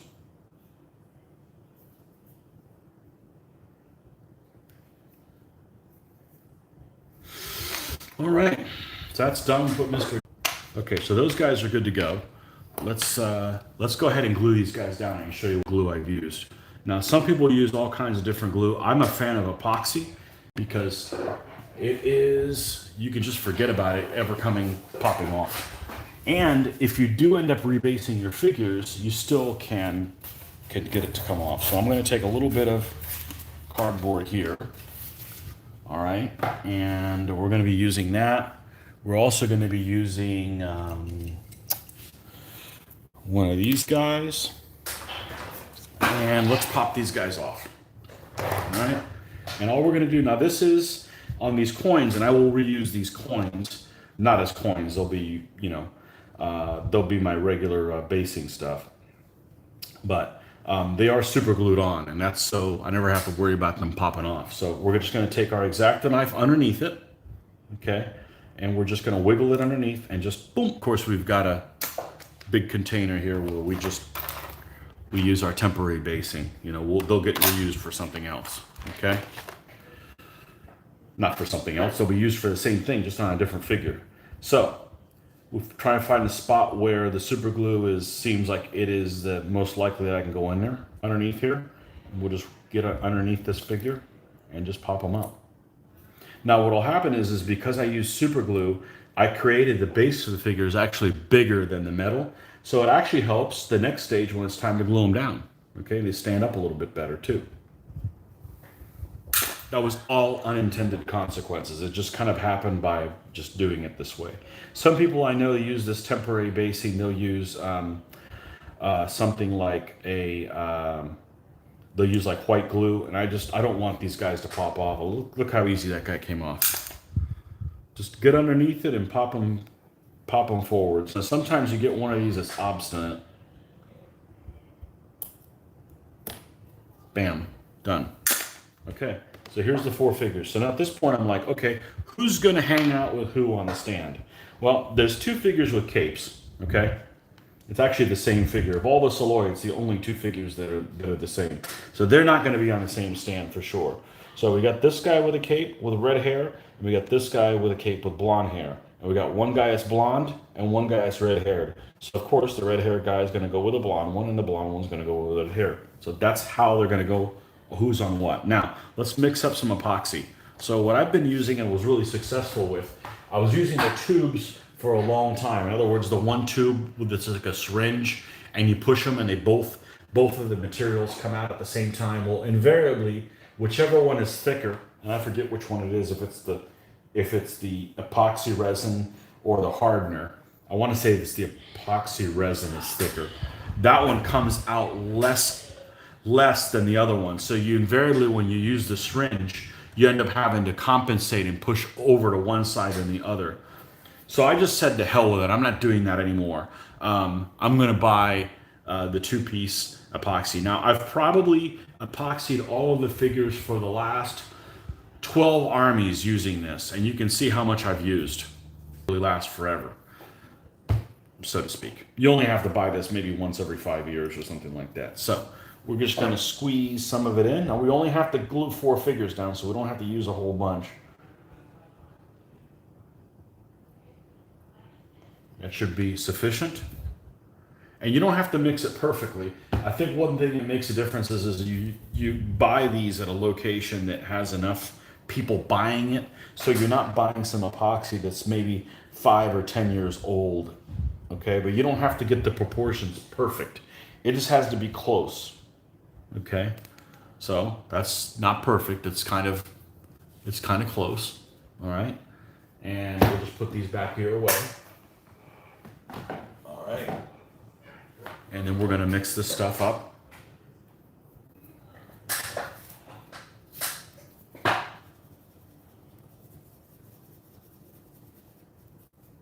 And it's 5-minute epoxy. You could use longer, but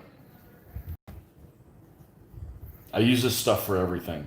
Any lances and stuff I glue on, I use the 5-minute epoxy. Now, sometimes you've got to use it with something that's easier to work with than a fat point like this, like maybe even like a needle or something like that, which you can clean off later. All right, now we're going to put this guy here. Bam. Okay, and then we're going to put this guy here. Bam. Now they don't have to be straightforward. They could be facing, you know, a little bit of an angle, what have you. All right. And then this guy, we're going to put this cape guy over on this side. We'll have him aim a little bit like somebody's trying to come around him a little bit more. There's that thunder. It's under bombardment.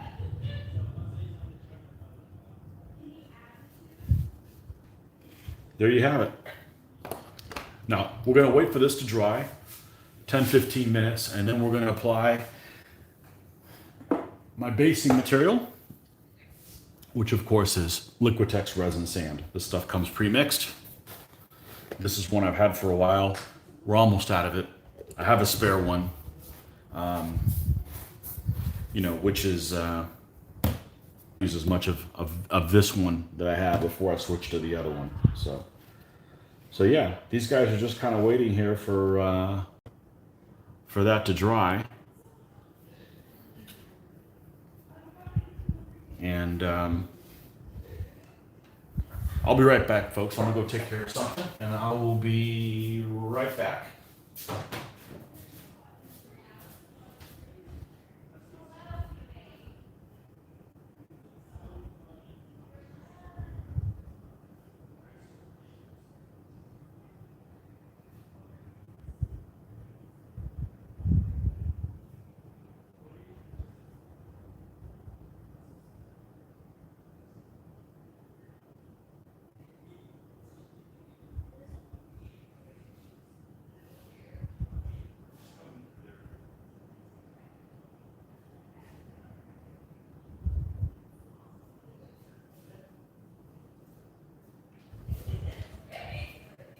Okay, sorry about that, folks. Just had to take care of something and make sure that I wasn't missing out on something in real life. So anyhow, no big deal. We're back.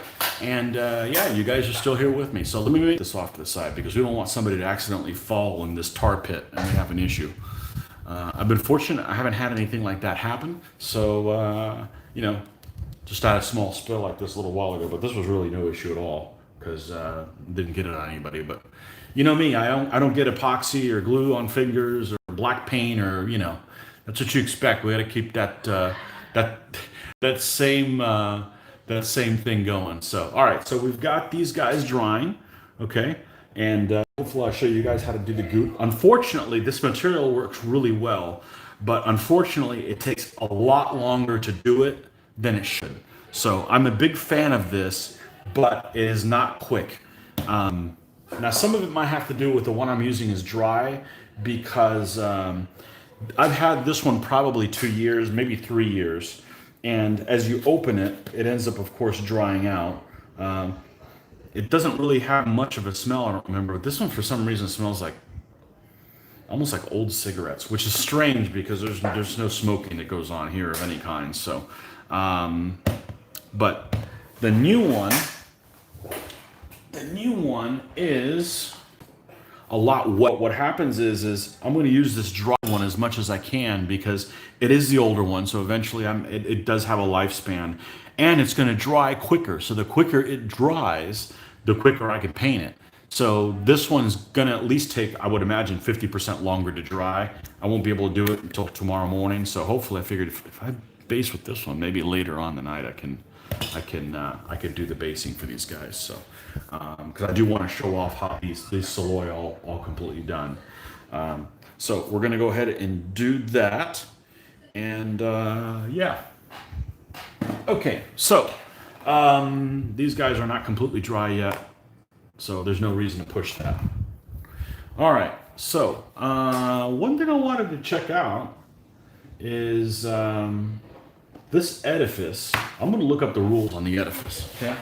So while we're doing that, let's pull up. This is the DBA 3.0. You guys know that's the game that we play. And let's look up the rules on edifice to see, because we are going to put this on a little stand. And let's check that out. So we're going to look to, these are great rules, but man, the rules for different things are just everywhere. Okay, so we're going to look under built up area under page 7, and of course what we're talking about is these rules right here, De Bellis Antiquitatis version 3.0. Okay, an edifice is an isolated large building such as an Amerindian or other pyramid, a pharos, a monastery, a temple, or ruins. I guess this would be similar to ruins. It has no economic value. You mean rocks aren't worth anything? It has no economic value, denizens, or defensive value. It has no defensive value. Interesting. It is treated only as bad going except when used as a camp. Okay, so this could be used as a camp, I guess. Camp, it would, I guess it would be treated just like a camp. So, all right, so we need to find out what the dimensions of it could be. Okay, so area, terrain, features, tunes, places. Let's see here. See, normally you would think I would have put the dimensions that an edifice could be in there as well, but it's not in there. Okay, so it is a BUA, must be city for hamlet or edifice, will belong to the defender. These are placed like other features, except all of the city or fort must be within 6 space widths of 2 battlefield edges and can be on a hill. At the start of the game, a city can fort be garrisoned by 1 foot element. Players do center. Okay, so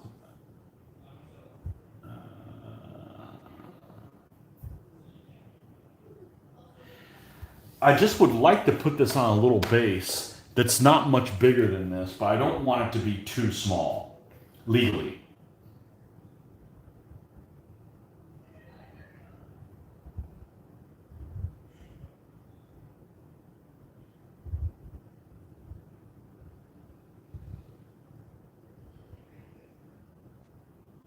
Well, we're going to have to mess with that later because I certainly don't want to put it on a base that's small and end up being, it's too smaller than legal. So that's the problem with these rules is the information for dimensions and stuff like that is not easy to find. So anyhow, we are going to base this on a little base at some point. Okay, but we want to make sure that we do it right. I'd like to do it, base it on something like the size of, maybe not much bigger than this, okay, than this that's on it. And but so these are going to be little rocks, or 3 extremely large dragon eggs. But yeah, that's something that we're going to be able to do with that as well. So all right, did we run our mouth long enough for these guys to be dry? Let's check this.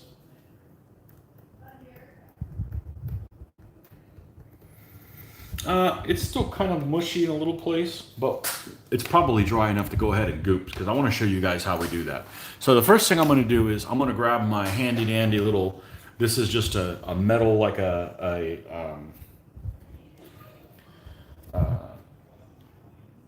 like a razor type thing, okay, and it does have a replaceable razor on it. I'm not really interested in that portion of it right now. What I'm interested in is that it's magnetized, because these guys will stick to it, and look, you can even hold them upside down. So because of that, it allows me to apply this material on and not get it all over your fingers, because you didn't come here to get messy, okay? You know that.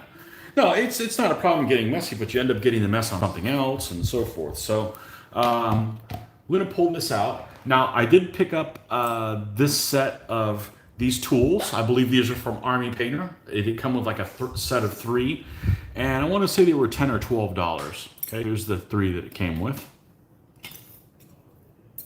Okay, and before I was just using a toothpick, or I was using a piece of basswood that I had modified to have a smaller shape, because you don't want this to be too big. Okay, but we're going to use this candidate right here, and we're going to use some of this material and show you how I apply it. Kind of a basic thing, but you guys can see how I do that. Now, I do have a basing technique video, so you can see that also. So what I'm going to do is I'm going to grab some of this stuff here at the bottom, and I'm just going to place it here at the top where I can access it handily. Okay? And we also need our pile of rocks. Okay, so I've got some of this stuff I commandeered from work, actual real rocks. It wasn't these that I was using, it was a different one. Although these would probably work just fine. These are samples of granite. It's real granite, so don't chew them. It's real granite, and I've got several different grades here. I commandeered these from work, but they weren't using them. They were like samples that one of the mines had sent to us to see if we could use it for aggregate at work. And these are my little rocks that we're going to put on the stand. We're not going to put a whole lot of them. I don't think any of them have any more than 6, because these are are just kind of to give the impression of a broken appearance there on the ground. Okay, so we are going to put those on there as this material dries. Okay, so before we get started, we will do one final check. And okay, we have Kelly Davis. Hello, Kelly. Are the miniatures 15 millimeters? They look bigger. Yes, they are. These are 15 millimeter Essex figures. So you guys, I'm probably sure you're familiar with Essex. They've been around for a long time and make a ton of figures. So we've got this material that we put up here. You can see it's kind of dry already. The new one is really watery, but we're going to go ahead and grab this, and what I do is just take it and just put it right on the stand. Now here's a big area where it can be in. I just come in here and just kind of place it here.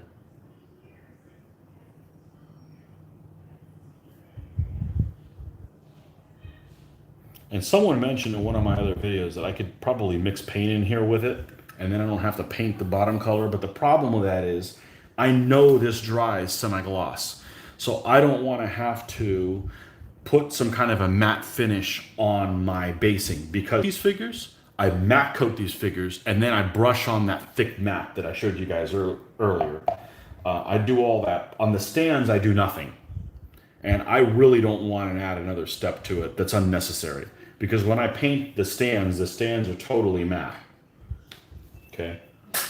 This has no sealant on it at all. It's totally a matte. I don't want to go into having to do a step where I'm adding that. So adding paint to this and get a semi-gloss finish is really not my idea of a good time.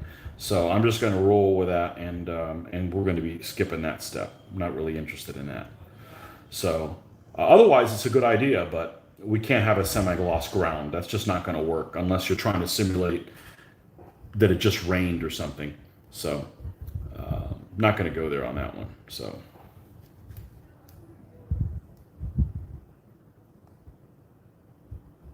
we're just going to push this up to the edge, and then we'll try to go a little bit over the edge to kind of blend in the stand of the figure in with the ground coverage. Okay.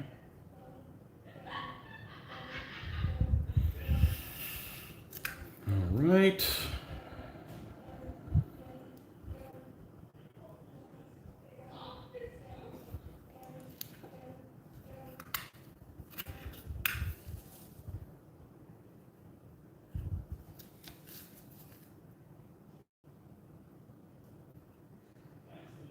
And you can see it's getting hard to work this.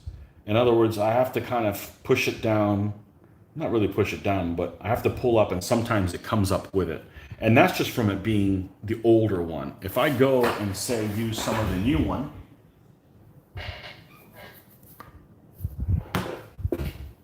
some of the new material, same material, just the new one. Look how much more watery it is. Okay. Look at that.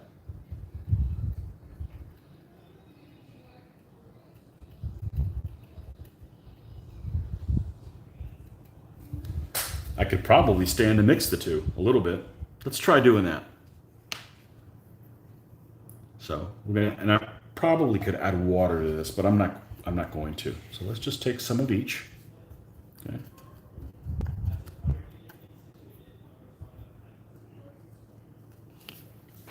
Because it takes a while to work it. And that might be this might be the solution of what I'm going to do for the rest of that material there. I could just scoop it and then just dump it directly in here. But let's not get too ahead of ourselves. Or I could take some of this and put it in there and mix it. So this as well.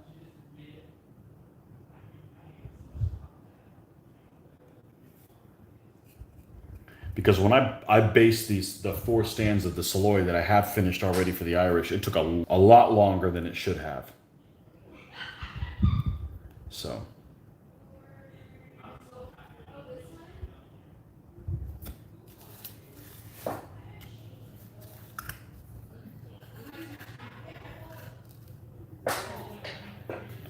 And we don't want to do is we don't want to get this on the actual figure. It'll wipe off, but if you forget it, then you've got this clear part on the figure. It's not a big deal, but again, I don't want to create extra work for myself, you know.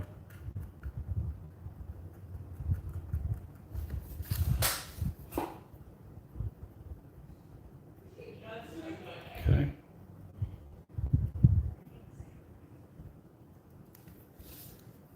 Let's push this around.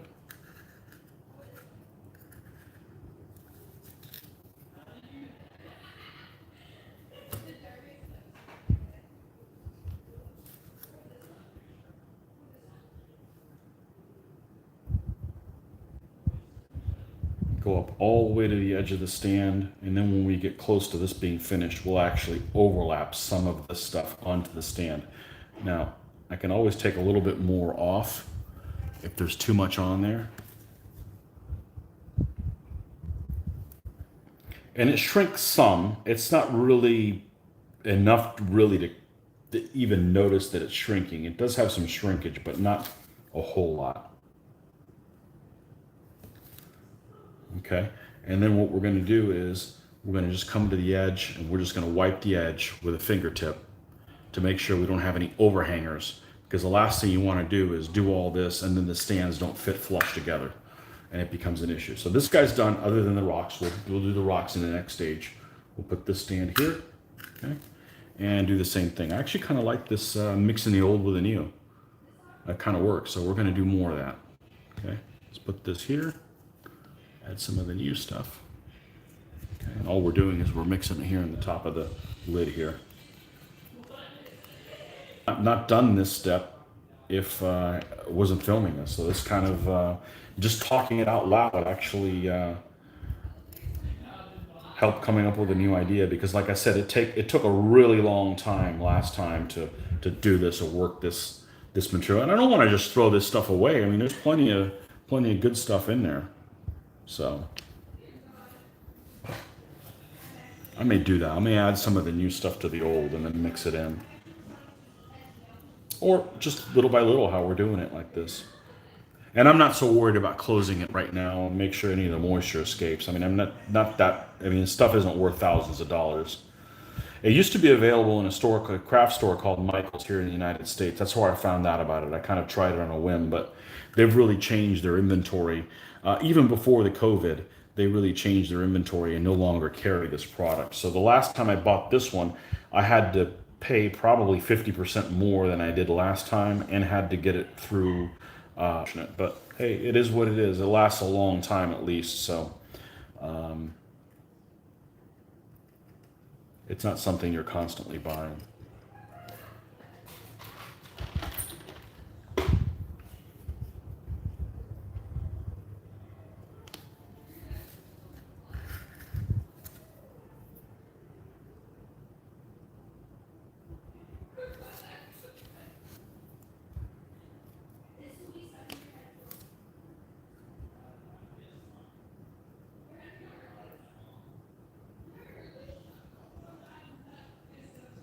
Hopefully you guys are finding some use to this.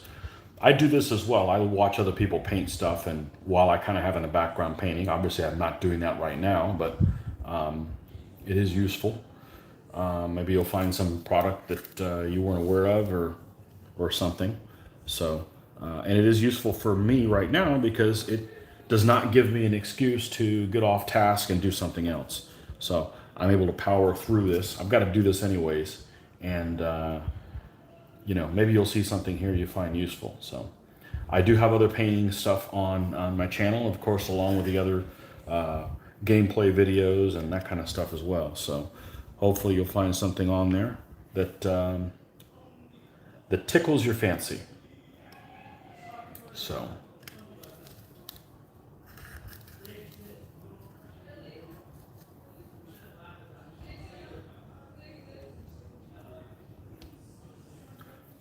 we'll come in here and put some of this down. Well, it looks like the storm passed. That's good. I don't mind the rain, but we don't need any of that lightning here. That can just go somewhere else. I don't think there's anybody saying, man, I really wish we would have a lightning storm. Lighting is just unnecessary as far as I'm concerned.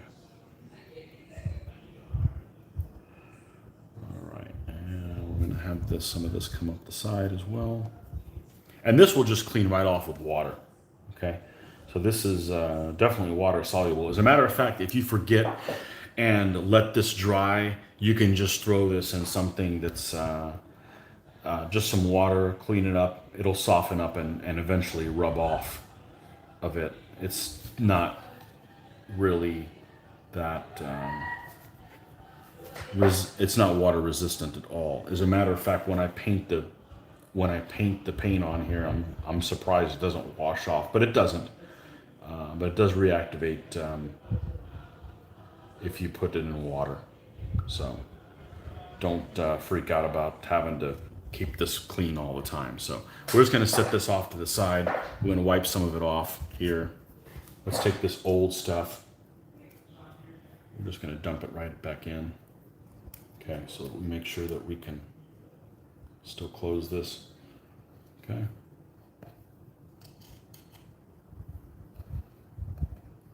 All right, set this off to the side. This is the old lid. Let's just close it back up. And the new one's here. All right, let's go pick up out some rocks. Set this stuff off to the side. I don't want to encroach on my work area. And final check. Do we got anything on here? Okay, pronunciation, perfect. Okay, Jeffrey Smith. Pronunciation is Gallowglass with a CH as in lotch or hotch. Okay, so Gallowglass. Gallowglass. I think that said that right. Gallowglass. I speak two languages, or I can pronounce two languages, so unfortunately the Celtic tongues aren't really that useful. Just like Greek. Some guy was from Greece was telling me how to pronounce a couple of the names, and it's just, Greek is just not useful if you know English and Spanish. I can pronounce the French things pretty well, or at least I think I can. I can't speak it, but there's some similar things, and of course, Italian as well. But the Celtic tongue, yeah, that's just a totally different animal. Gallowglass. Maybe I said that right. I hope I did. Okay. Tweezers. Where ist mein tweezers? I don't use them that often for things. Here we go. And we're going to go to the rock farm now and pick out some rocks.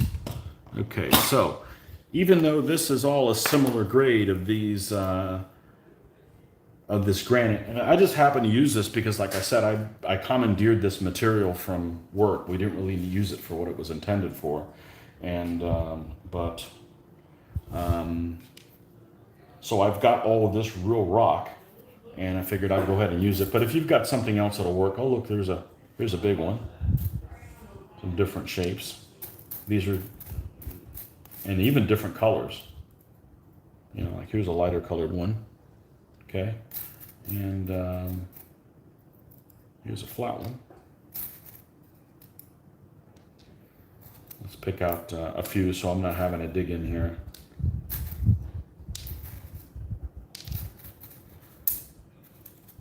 And you definitely don't want to chew on these because this is real granite. It doesn't come from Florida. There's no granite in Florida. It's all sandstone and sand. Looks like I cleaned up some of the. Oh, that's probably a lovely sound, isn't it? If any of you guys have been to the dentist and hate going to the dentist, I don't have a problem with the dentist at all. Okay, let's get that dried paint off. That was just some paints off the silver that I had to pick at maybe a week ago. All right, so let's pick up our rocks, and we're going to put this big one. Let's put the big one right here, not exactly in the middle, and smush it down. Okay.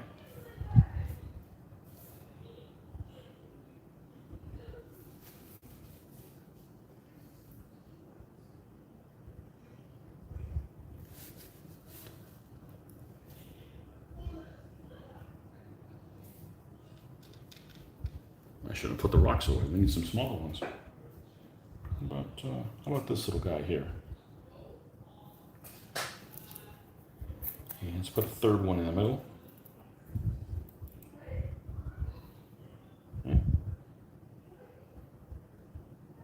Okay. All right, so this one's good. And of course, they'll have grass and stuff on there as well. All right, what do we got over here? We put the big one in the middle last time, so let's put a big one over on this side.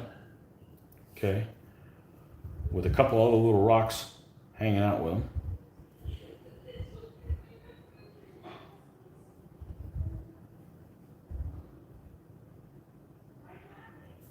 Okay.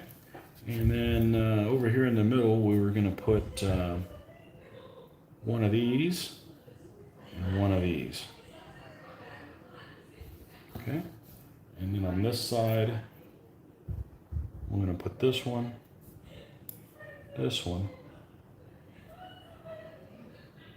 one small one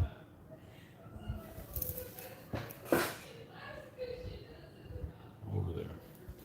Okay, that's the rocks on this stand, okay? On those two stands. So we're gonna let that dry. Probably can't mess with this till maybe later this evening, if not in the morning. When tomorrow morning I'm not gonna be able to mess with them. But may not be able to mess with them until I get back tomorrow or Monday morning. But regardless, this is all that's left is to do the stands on these guys and put the little grass. So that should be complete. So, but anyhow, I think we're going to stop right here, and we will pick up these guys painting, because we've been doing this for 2 hours and 18 minutes. So yeah, Hans Zeiten, or is it Zayton or Zeiten? I would say Zeiten. Whoa, managed to catch the live. I'm basing too. Yeah, you just caught me, and now I'm leaving. Should I leave? Should I stay a little? I need a little bit of a break. I'm not tired of anything other than sitting in the same spot really for a couple hours. So maybe I'll come on a little later. It just depends on how you can see it. But let's see, in Europe it's, 8 o'clock? 8 p.m.? Something like that? 9 p.m.? But yeah, we got these little guys, these little kerns based, and we will get these guys done. And you know what? I'm gonna go a little bit longer. How about that? Okay. How about we don't cut it off? How about we go a little bit longer? So we're gonna go ahead and wash this. We're gonna give myself another drink. Nothing alcoholic, obviously. I'd fall asleep. But we'll do that, and then we'll come back for a little bit longer. And let's do, let's go ahead and we probably need to do the flesh on these guys next. So on the Gallowglass, or the Gallowglass, we'll paint these guys up. So I will be right back. Don't go anywhere. I will be back within 3 minutes. How about that?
Okay, maybe it was 5 minutes, but we're back. We clean our little tool up. Okay, we got our refreshment. I guess I should probably be drinking scotch, but considering I don't like scotch, I could drink it if I have to, but I don't have any scotch in the house.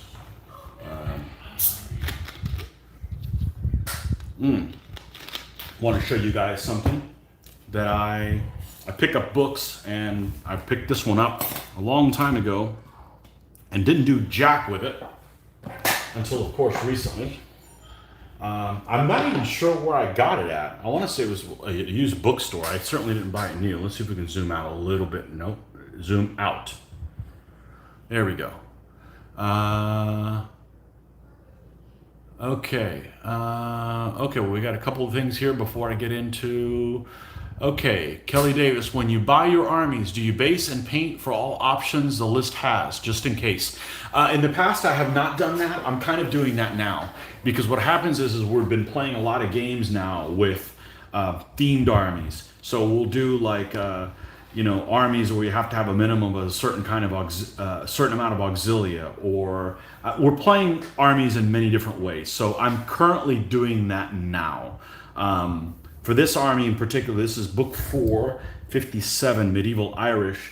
I'm going to be building them with, all the Saloy options and with blades, and probably the Scots and Highlands allies and the Scots option. Like, for instance, I'm not going to build them with their general can be can either be a light horse general, which is the traditional Irish, the general. They can also have a knight general or a pike general, and the knight and general and the pike general are the Scottish option for Edward the Bruce's campaign in Ireland in the early 1300s, 1315 to 1318. I am not going to be building a Scottish pike general. I'm going to just build a Scottish knight general. I am going to build Scottish pike, but as the optional elements, not as a general. But so this army actually has a lot of options. I'm going to be building them with almost all of the options. But generally, when I do in the past, I've built an army and I haven't built all the options, just because I have a limited amount of time, and I'd rather just be building another army instead. But I think in the future, you're going to see more. You're going to see more options that I'm going to build with these armies. So almost all the options with these guys. So kind of answers your question there. But Joe, okay, Joe Coton, Tony, you're not drinking your Irish whiskey. Yeah, I don't have any. I'll have to pick some up. But I drank it all. No, I have alcohol in the house, and then I rarely drink. I certainly rarely drink when I game. Gaming usually involves thinking. I need to drink at work. I don't need to drink when I'm doing pleasurable activities. So, but anyways, back to the book. So I picked this thing up a couple years ago. Actually, I don't know when I picked it up, but this is. Let's see if I can get this camera to behave. Let's zoom this out. Okay. A little bit more. Okay, so one of my favorite artists of all time, probably my favorite artist of all time, is of course Angus MacBride. And Angus MacBride passed away during the time I was doing DBA, so within the last 10 years, I think. And but he was prolific in doing a lot of artwork, and this is some of his artwork here. And let me just okay, yeah. So this is I picked up this book, and I want to say I got this at a used bookstore because a lot of the things, like this one is, for instance, let's see the publishing date. I want to say it's like 1990. No, 1986. Well, I didn't get into doing ancients and medievals until 2004.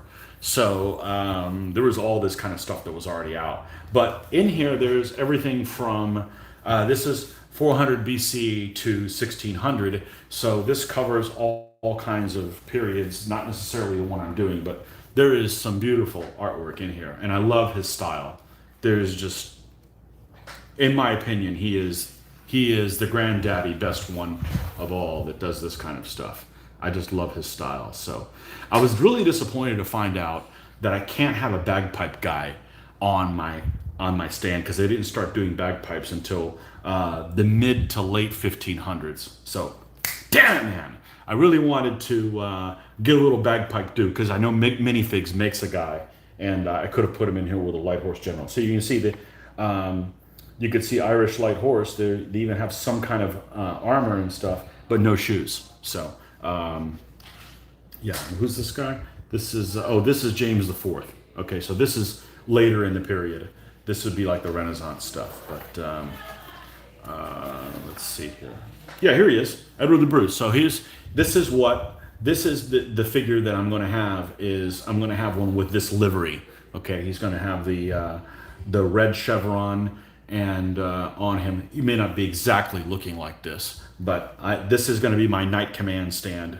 I want him, and I want two other knights. Well, one's going to hold a flag or something like that. At least one other knight that went with him to Ireland, that I want the name of a guy so I can find out what his livery is. Well, I don't want to just make up some random guy. I mean, I'd like to have some guy that actually there's some information on. So I've been reading through the history to see if I can come up with another name, but I can't seem to come up with anyone else. But we will look into that. But yeah, there's some beautiful artwork in this book for sure. Of course, this is out of print. It's probably available on Amazon or other places as well. But yeah, I love all of Angus's stuff, and I've started reading it. Unfortunately, I love reading, but it puts me to sleep. So I think I've tried to read like 4 or 5 times overnight, and I'd make it like 2 pages, and I have to put it to sleep. But beautiful artwork. But as you can see, here is all of that saffron colored stuff. So most of these guys have that. Yeah, really wish I could put a bagpipe guy in the army. I mean, I guess I could too, but I'll try to, be as realistic as I can. And look, this guy's got hose on, so I've got to find out if these guys that are the Gallowglass guys are intended to have hose or not, or a combination of the two. So, but regardless, we're not going to make them really, really bright colored. So, yeah. So on my short list is, of course, to paint an English feudal army as well. And I'm probably, there's a thing called the Falkirk Roll, and that's basically all of the heraldry that Edward the First, and mine will have Edward the First as the general in that army. We'll do his livery and all that kind of stuff, Longshanks. On the Falkirk Roll, there is all of the information from all of the knights that of their shields and livery and all that stuff. So we're definitely going to put that to good use. But I wanted to do some of the armies that are crappier, not as good, not as powerful first, not as. I don't think my buddy did do a medieval Irish army way back in the day, but this isn't really a popular topic. So I'm more interested in doing some of the ones that are more rare. These guys, I also have the troops to do pre-feudal Scots. Again, another army that's kind of in these not wearing really bright colors, not really exciting kind of things. So I'm kind of hooked on doing those. Give some of these more unusual, not as common armies their day in the sun. So anyhow, so we've got maybe 15-20 minutes I can do before I've got to do less interesting things. And let's see if we can get some flesh done. All right, so let's, for those of you who have not seen my flesh mix, we're going to, at this point, switch to doing them one at a time. Now, which one's going to be our candidate? We're going to do this guy as our candidate, all right? And we're going to do a flesh mix for him. And this is my Caucasian go-to flesh mix that I use, okay? And again, for those of you who have not seen it earlier, I will just repeat the 4 colors that I use. Black, of course. White, of course. Let me find my white. Even though I don't need it, I still. Well, that guy might have dried out a little bit. Where the heck is my? Oh, here it is. Black white. I guess I have two blacks. Huh. Didn't realize that. Sunny skin tone and red leather, also known as cuero rojo. Right, because I guess Vallejo has all of the colors in Spanish as well. Carne dorada. Okay, so we won't go into the Spanish colors because I'll lose you guys, except for people that speak Spanish. So we're going to move these guys off to the side over here. Work on our one dude. Now, we already have black and white. Let's check to make sure that they are still in usable condition. If not, we'll apply a little bit more. The black looks good. White looks good. Okay, good. All right, you guys go away. Off you go. All right, we're going to get some of this red leather, which is the first color we use, and the sunny skin tone. All right. Mustaches. Got a lot of mustaches in this army. So apparently that was another thing. It was they liked facial hair, and the English made it a point during this, I guess the early part, this time period, not to have facial hair, to differentiate themselves from them. Although I'm sure there's exceptions. That seems like what I read somewhere. So hey, you're learning a little bit just by playing a stupid game, right? Learning's cool. All right. All right, so we got this guy here. And let's see if we can, woo, not so much. I pinch by zooming, pinch in and pinch out, and it just doesn't seem to work. Maybe it's just the angle I'm doing it at. So, okay. Got some more comments here. Kelly Davis, good old Angus, great artist. Yeah, absolutely. Kelly Davis, yeah, you fall asleep too when you read. Yeah, Kevin Brownell. Hey, Kevin. Hopefully you're doing better out in Arizona. Have the same problem going to sleep when reading. Neil, how are you doing, Neil? You had an Irish early medieval army, lots of auxiliary troops. Yeah, absolutely. And Hans, all the figures looking great. Have you tried DBN? Okay, so, yes, I have tried DBN. I like DBN. I don't have any Napoleonic figures. Mitch has a bunch of them from playing Napoleon's battles. So if we're going to do any kind of Napoleonics, he's going to supply them all, and they're all based for Napoleon's battles. Maybe 10 years ago, I played DBN. I liked it. Napoleonics really isn't my period, though. It's a lot of everybody wearing very similar uniforms. I know there's differences to them, but it just doesn't grab me. Never really got into it.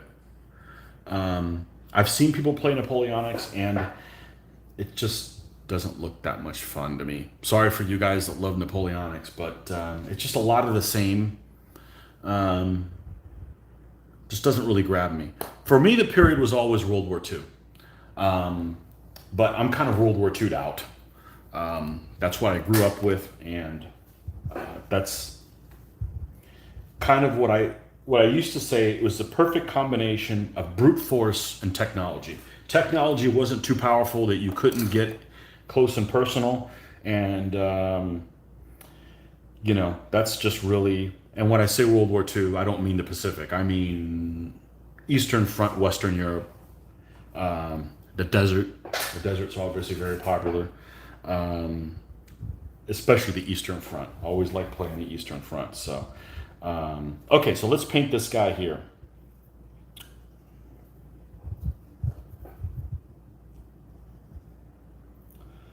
But that's what, that's what I grew up on. When I first started getting into historical stuff, it was doing naval stuff, reading about them in junior high, so 6th, 7th, 8th grade, and the Battle of the Atlantic stuff, and was a big naval gamer many years ago.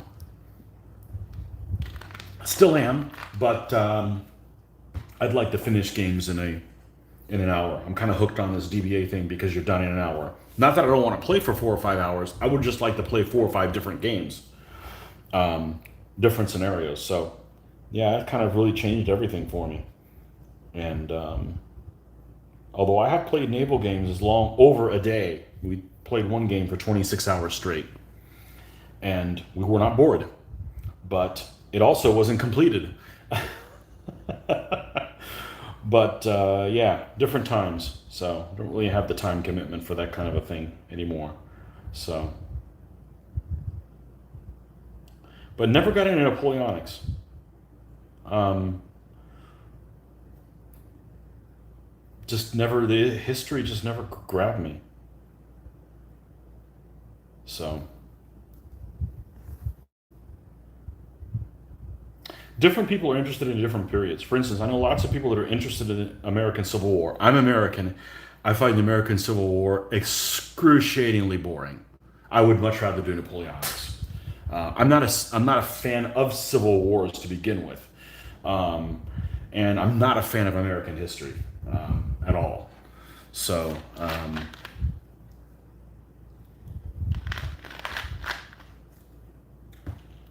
yeah. So, anyways, there you have it. Um,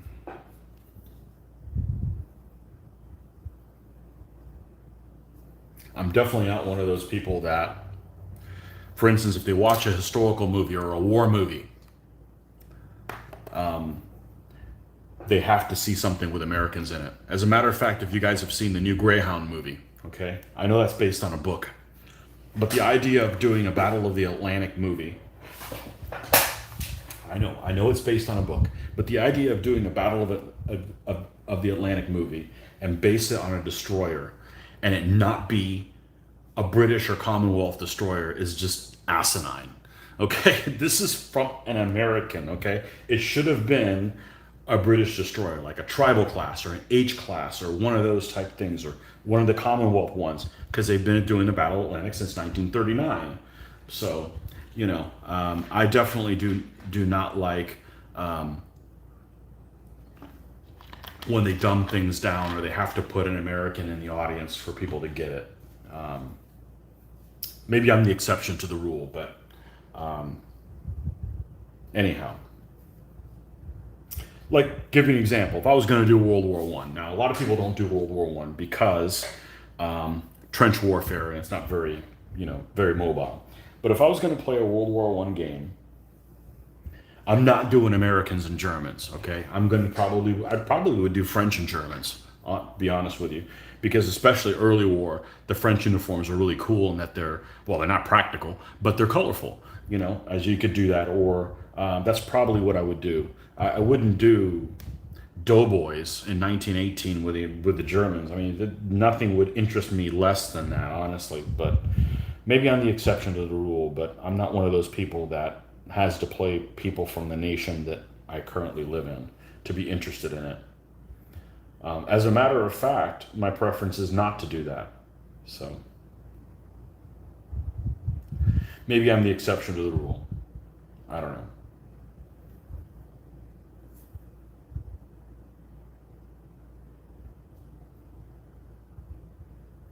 But getting back to Napoleonics, never really grabbed me. Not.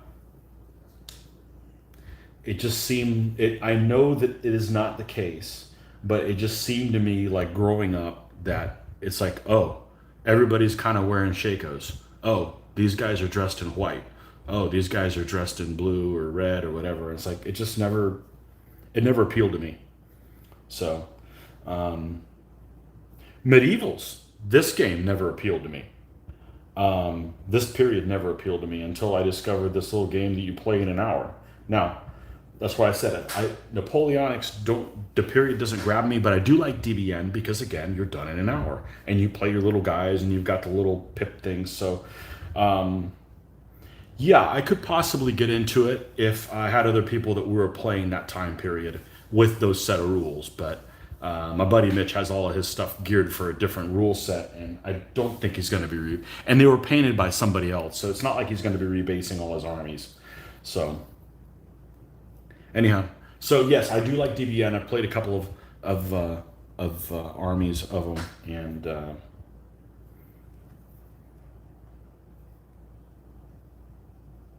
I've played a couple of Napoleonic games. I like them. I like playing Austrians. I have really good luck playing Austrians. So, um,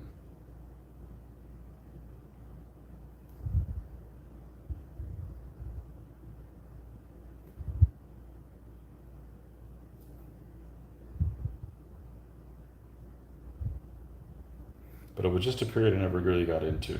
When I first started wargaming, the local game group where I even found out about wargaming, they were big into doing American Civil War, and it's just like snorefest.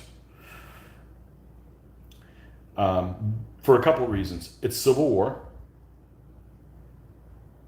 it's American, and it's a time period, the middle 1860s, that just doesn't really interest me as far as technology, and it just, I'm not going to poo-poo it. I've played some Civil War games and they were fine. I played some naval Civil War games and they were fine. But it's just not a period that really that I jump into, you know. And that's the good thing about wargaming is there's all kinds of periods. There's some people that only do science fiction. There's some people that do what's the set of rules that's been around forever for a Victorian time period. Those are fun games too. They're just periods that don't grab me. So there's just something for everybody, you know. Um,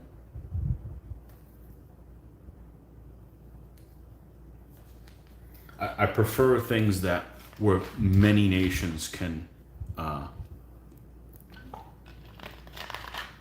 can interact with each other. In that respect, Napoleonics is good because there's lots of different nations involved, but they just kind of never really jumped at me. But we did play a couple of games at a convention of DBN, like two, and had a good time with them because it was the same weird mechanics that DBA has.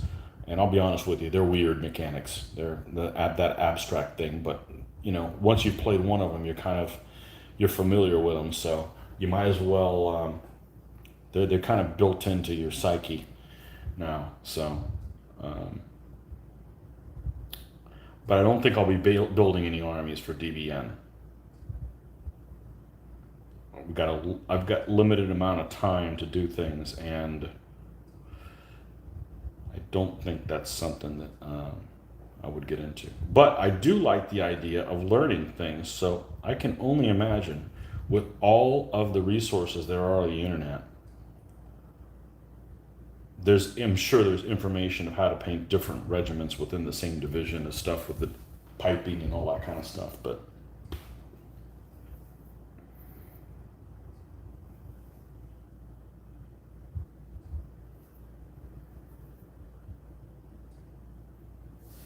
yeah, lots of people do science fiction or fantasy stuff and just never jump into historicals. To me, it's I don't want to learn about the fluff. I'd rather learn about real things that happened. Um, but that's just me.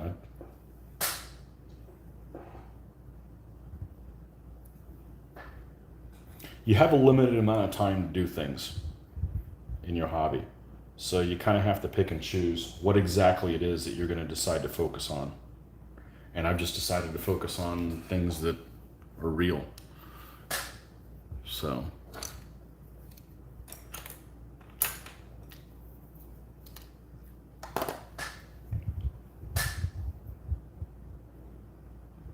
All right, let's add a little bit of white to this and bring this guy to life. Bring this dude to life here.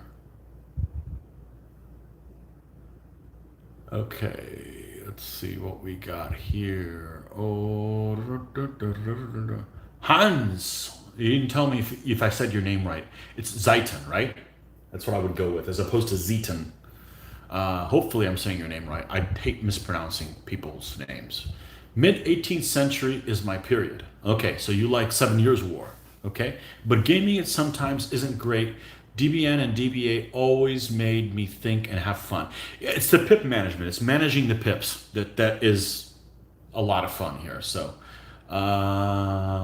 Kelly Davis, any fantasy or sci-fi? No, I think I accidentally answered your question without knowing you asked it. So, hey, that's my thing. Never really got either one of them. Kevin Brownell bought Poison King recently. Ooh, was that off my recommendation? I have it on Audible and I've listened to it twice. It's an excellent book. Unfortunately, you listen to it and you want to build a Mithridatic army, but it's a good book, and it's a good book on Audible too. The person who does uh, the narrator. I was going to say the person does the recital. No, the narrator does a really good job on that. Neil, the problem is I have is interested in everything.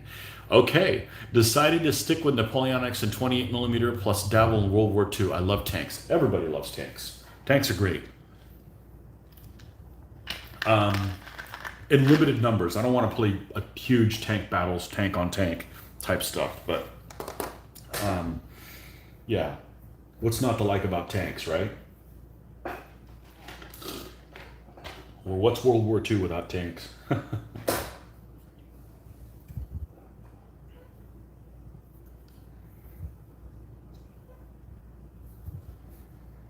Okay.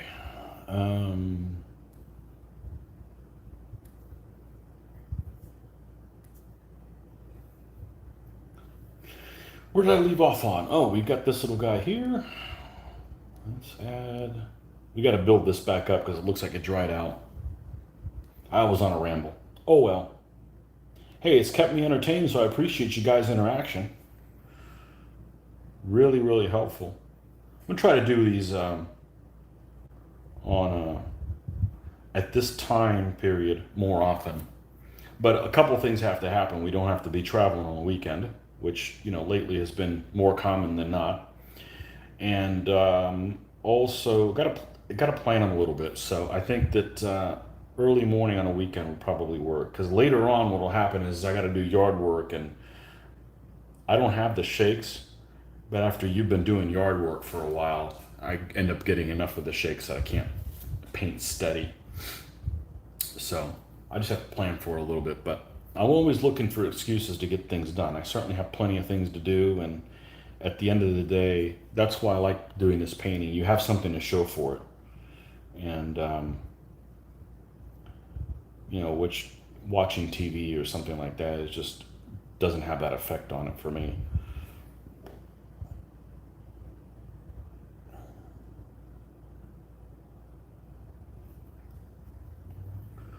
Okay, fella.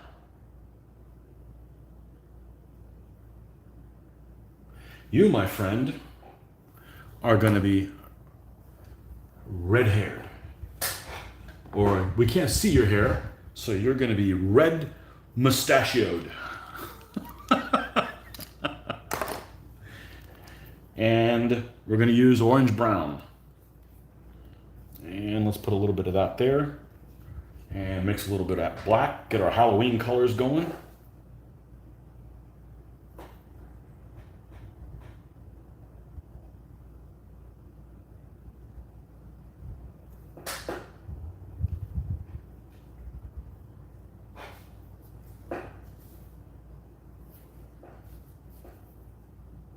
I have one of our local players at our convention who does DBA type games as well, sometimes that he puts them on, decided to get in 6mm a bunch of figures and put on a battle for Ramillies. And so that's Marlborough, etc. Didn't know anything about the period, but you better believe that after I played that battle, I read about the period. So that's what I like about historical gaming. Yeah, so I don't mind getting into other periods and learning about them. My buddy of mine watched that series it's on. I don't know how historical it is, but we watched that Versailles thing about Louis XIV and really got into it. So of course, then I'm like looking, okay, if I was going to build these armies, what figures would I get? Never bought any, but it got the juices flowing. So yeah, like stuff that gaming kind of makes you able to participate in history to whatever level you can do that in. All right.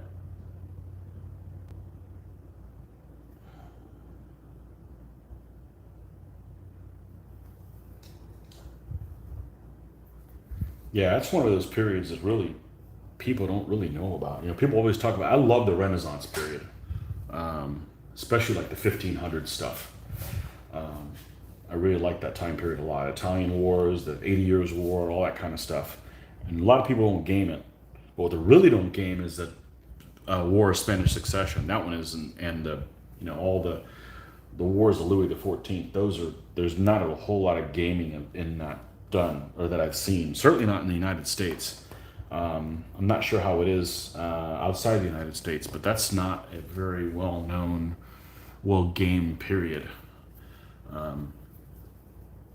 Again, that kind of runs into the whole situation, kind of like Napoleonics, in that you've got a lot of very similar style uniforms. Yes, they're not all the same with the piping colors and stuff like that. And obviously, if you're doing something like Poles is different, and the Russians are more different, and Ottoman Turks and that kind of stuff. But for most of the European armies, they're wearing the same similar style stuff. But yeah, you watch enough of a program, and I end up finding myself, well, what if I wanted to game that period? Who makes the figures? And of course, it gets, like I said, it gets the juices going. But I don't get distracted by different things. I realize that I've made too many purchases and done nothing with them. Not lately. I'm pretty disciplined now, but in the past. So, well, he was red-haired, and now he's kind of blonde. Well, that happens. No little blonde mustache going on there. So unfortunately, we're going to have to cut this guy off. But he's going to have a helmet to paint on there, and the axe and stuff. I think these guys have hose. It looks like they've got hose. It doesn't look like they've got. But the hose is going to end up being a color. It's not very bright, so we're going to do like a gray or something like that. But anyhow, this is this Gallowglass guy we've been working on. We'll put him with the other ones. We've got these Kern figures that the